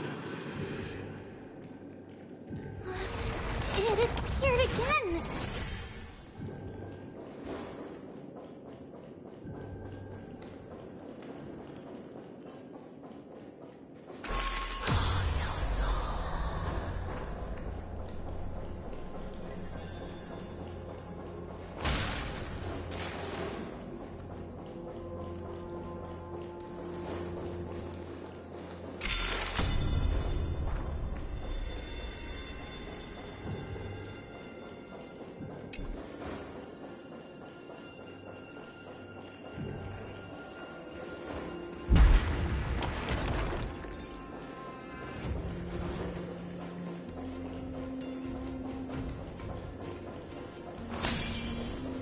燃えたて騎士の魂よ Will of preservation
right here! I summon thee, Orynyx! Stir up ripples of past reverie! Something's appeared! Wait, we should read it first.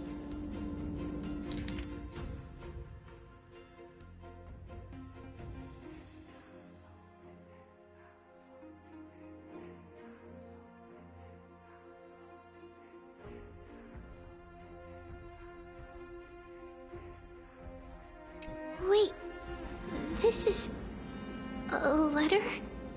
It mentions something about Saffron and Treebios? Isn't that name... Never mind that for now. Why is this letter here? And how did Trian sense it? Could it be our lost memories? Is it possible that we were already noticed by Orynyx and entered their trial? But why haven't they said a word? Orynyx has the whims of a child. Perhaps they're toying with us on purpose. Come on, this isn't the right time to be playing games.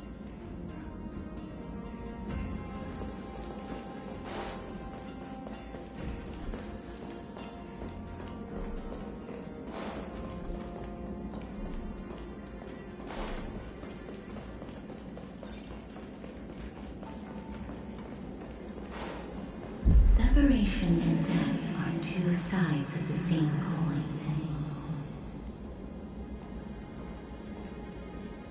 Reconciliation doesn't come easily for a mortal.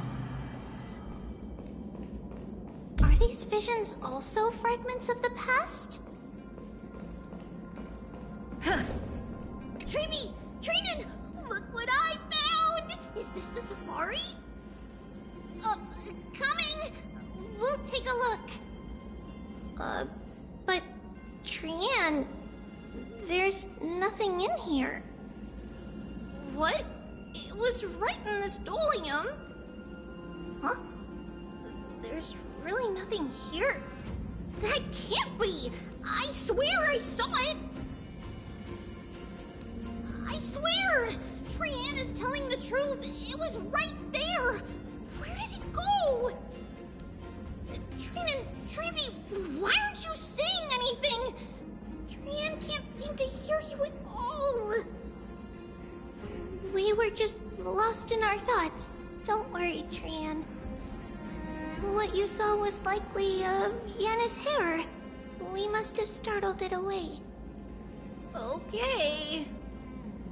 Could Orynyx be trying to make us falter? But why would they do that? Something feels off. Treeby, don't you think this temple is a little too quiet? What do you mean? It might just be an illusion, but Trinan wonders, is Orynyx really putting us through a trial?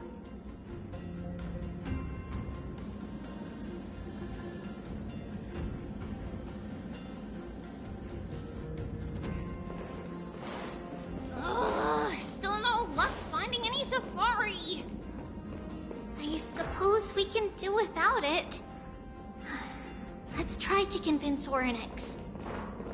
At least they didn't toss us out straight away.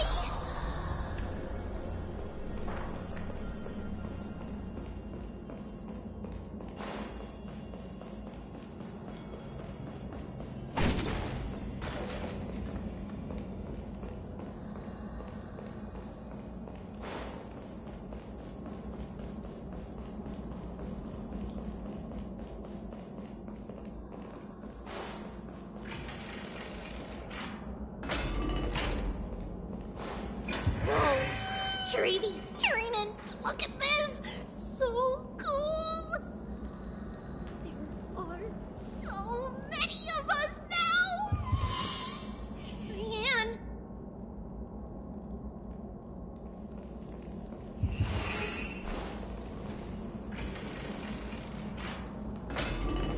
It's really quiet in here. Do all Titans live in dark places like this?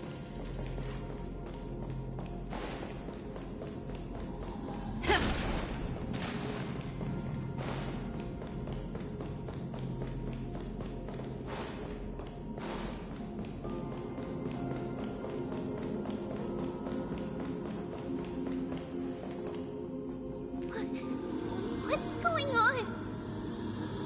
Oryx disappeared?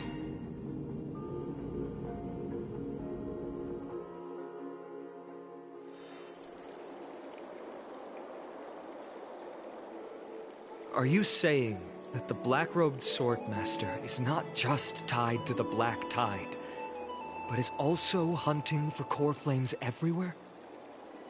This is the most plausible possibility. First, it has a vessel that can hold core flames. Second, I'm one of its targets. Let's start with the first premise. Its peculiar ceremonial blade can interact with a core flame, as evidenced by the pull I felt when it stabbed into my chest.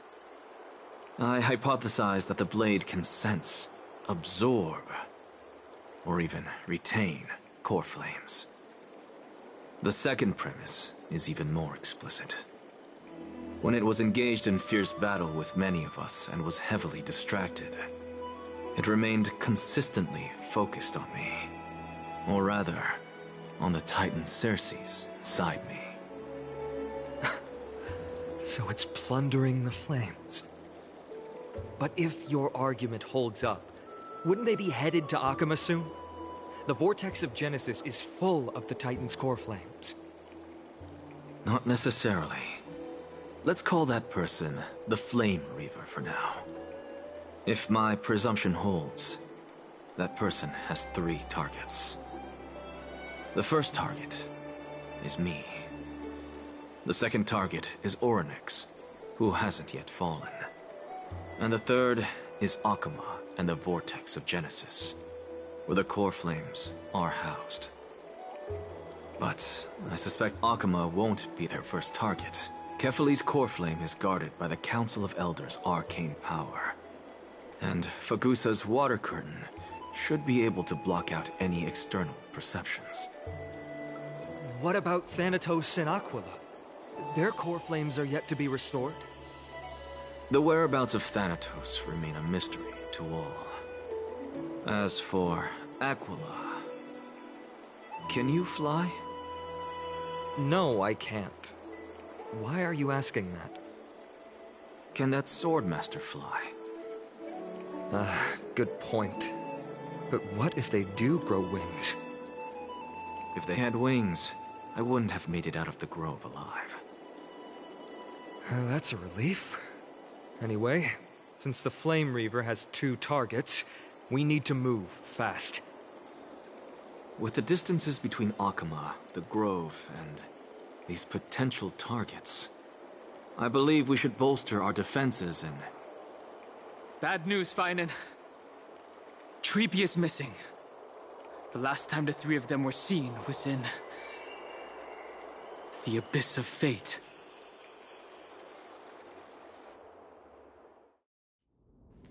Oryx! Are you in here? No response at all. Did they foresee that we were coming and hide in the fog, or...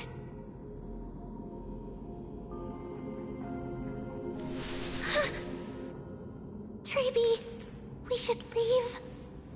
This temple has other people in it. What? Oh. Listen, footsteps. Fast ones. 3 or 4 people coming this way. Come on, we need to hide. Whoever they are, we can't let them see us. Treeby, Trinan, come check this out. What's this? Trian feels like it's so familiar.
Snowy?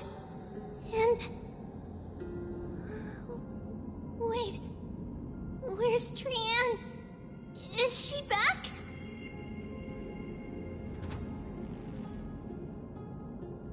We only saw the two of you collapsed on the side of the road when we arrived. Danny and I looked around, but we couldn't find any traces of Lady Trianne. What about the black-robed swordmaster? Blast it! Of course it's them. We were still too late. I fear something bad has happened to Orynyx's core flame. Then Lady Trianne... She doesn't have much divine power left. We can barely sense anything.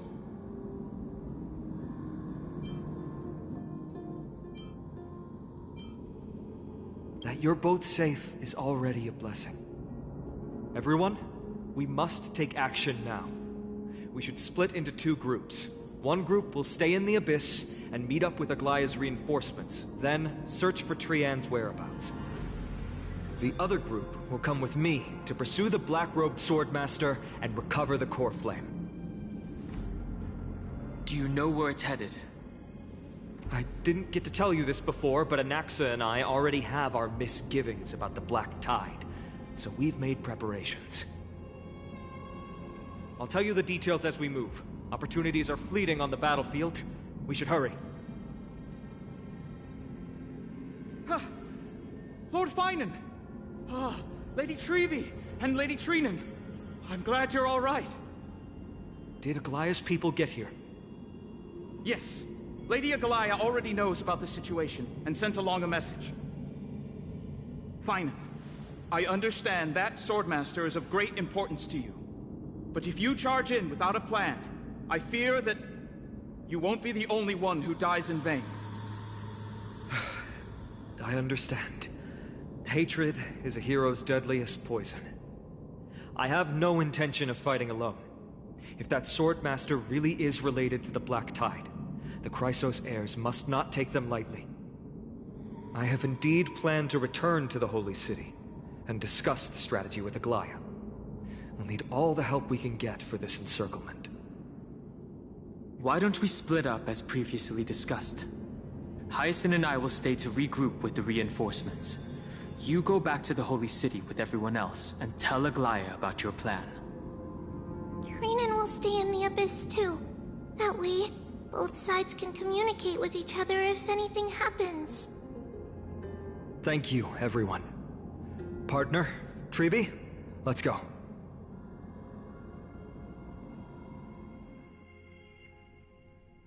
We're back, Aglaya.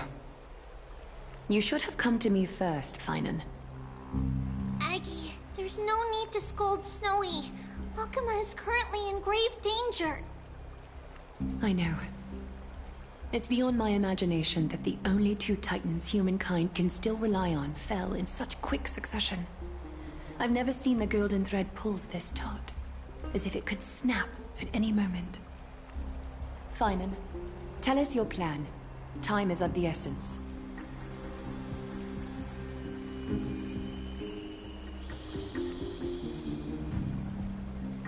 This being is not just hunting titans, but taking the core flames too?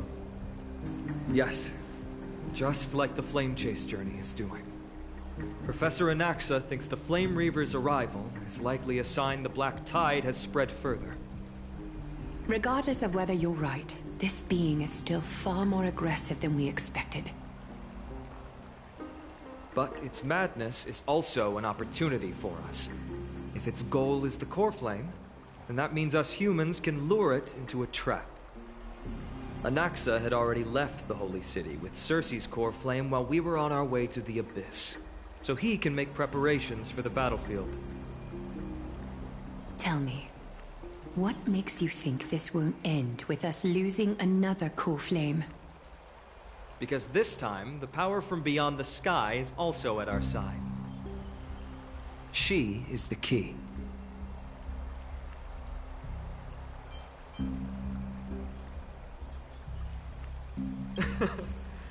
We need your other companion, too.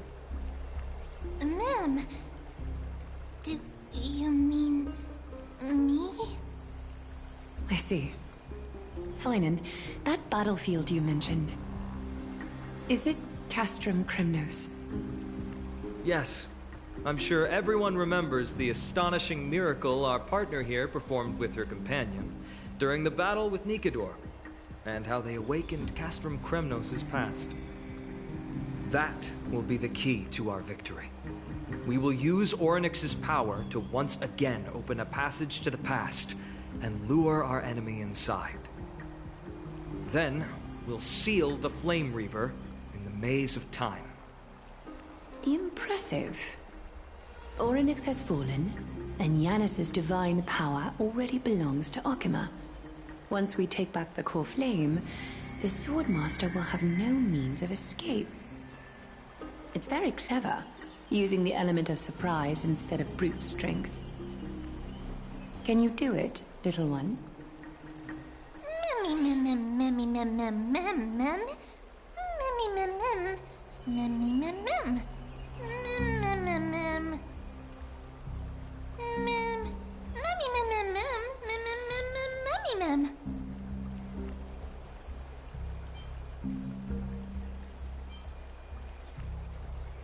Oh, come on!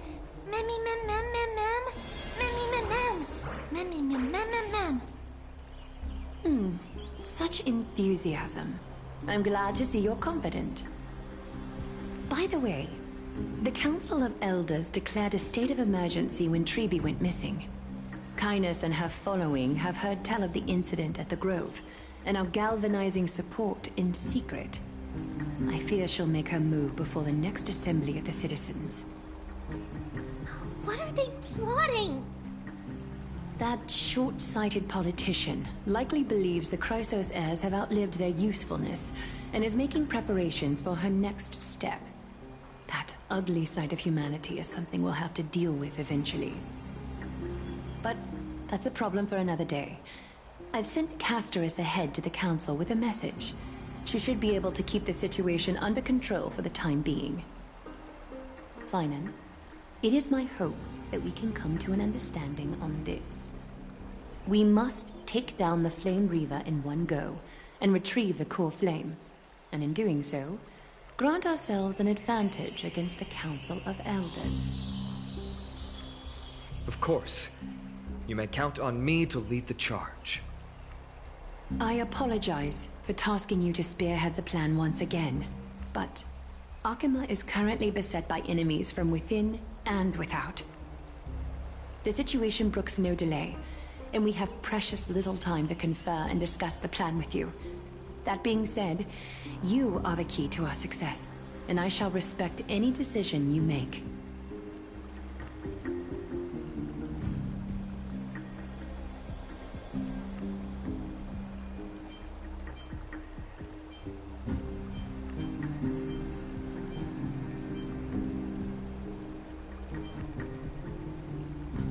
Of course.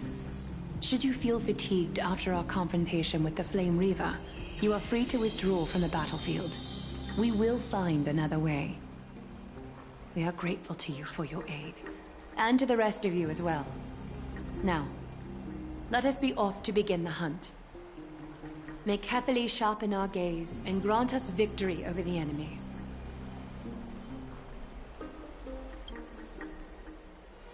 You mean Mighty? He's dealing with a different problem. Don't worry, that man would never miss out on this fight.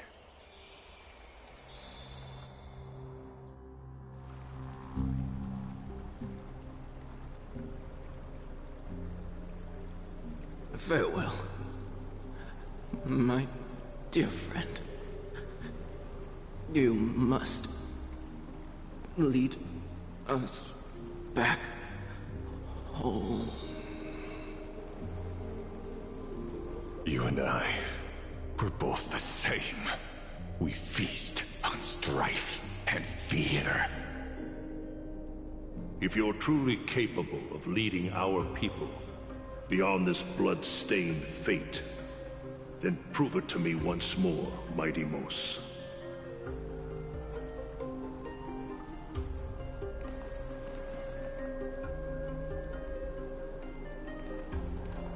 I knew you'd be here. I heard you're about to set off on an expedition. That's right. It's going to be a tough battle, and our destination is... turns out to be Castrum Kremnos. Is that why you're here? To pray to the dead Nikador? No, just the opposite. I'm here to tell you, you can entrust the front lines to us this time. You can't afford to lose your upcoming battle either.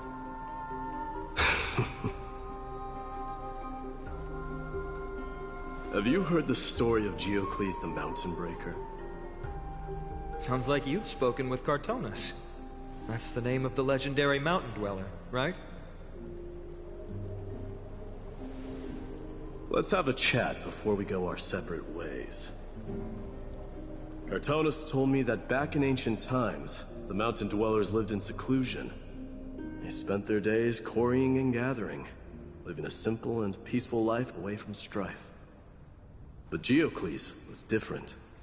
He resisted their traditional way of life, yearning for the world beyond the mountain. They're safe, but humdrum culture was like fetters around him.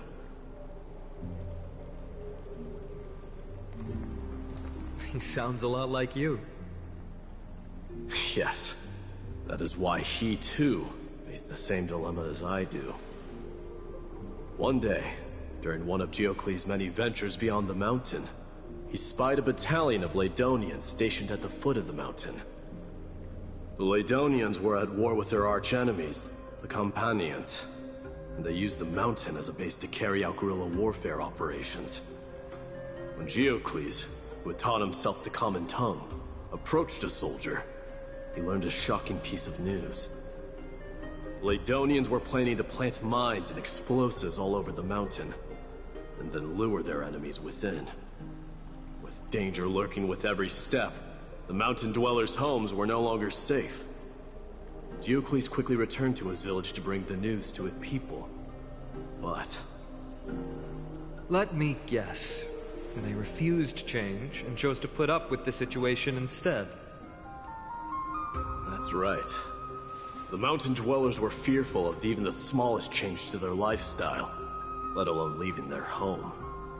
Despite the imminent war, the elders would rather negotiate for peace instead of leaving the mountains. This made Geocles both angry and sad. But he didn't give up. If you were in his shoes, what would you have done? Lead my people on a resistance, perhaps. I'm not sure. I can't think of a solution that would make everyone happy. A solution that would make everyone happy, huh? That's how naive we are. Well, let me tell you what Geocles did. He took the mountain dwellers' store of gemstones, traded them with the Laedonians for a massive amount of gunpowder. But he didn't do this to fight the Companions. Under the cover of night, he set ablaze the forest surrounding the settlement, forcing his people to flee the mountain. That great fire marks the beginning of mountain dweller history. Since then, their people became part of civilization, and giants became a common sight in the holy city. Meanwhile, that mountain they once lived in has turned into little more than foam inside the black tide. But leaving their homeland also brought many mountain dwellers misfortune. They were hunted by Kremnoans or enslaved. Indeed, that is undeniably also part of their history. But that is Geocles for you. The merits of his actions, or lack thereof, have been scrutinized by many, but historians nevertheless hail him as the Mountain Breaker. Why do you think that is? It's simply because he took action and enacted change with his own hands. He didn't try to make everyone understand him, nor did he even waste time trying to make everyone happy. He started a great fire and burned the shackles of tradition to ashes. And then forced everyone to march toward the coming of a new era. You've made up your mind, haven't you? I'll be leaving Akuma soon to fight the great darkness of this world. To shoulder Nikador's destiny. So, listen well. If there comes a day when we meet again on the battlefield, that I stand opposed to the flame chase, remember to stab your sword into my back through my 10th thoracic vertebra. That's my weak spot, and the only way to kill me.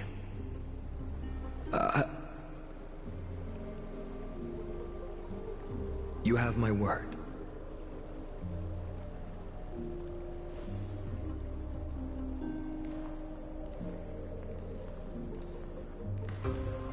Go now. The battlefield calls. Send that flame-thieving hyena to their death. If you find yourselves with no other recourse, pray to that blade in the sky. Loudly call out the name of the new god.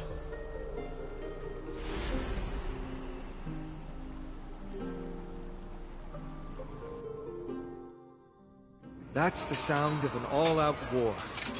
Not the kind of ruckus Professor Anaxa can raise on his own. Let's hurry. The battlefield is just ahead.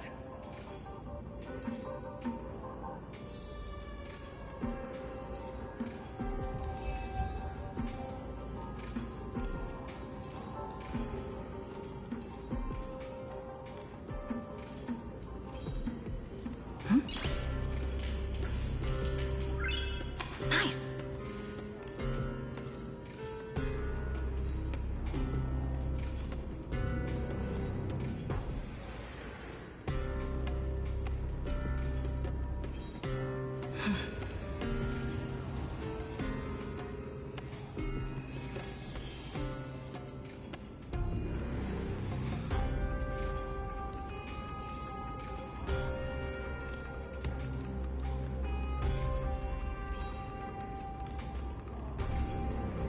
Huh?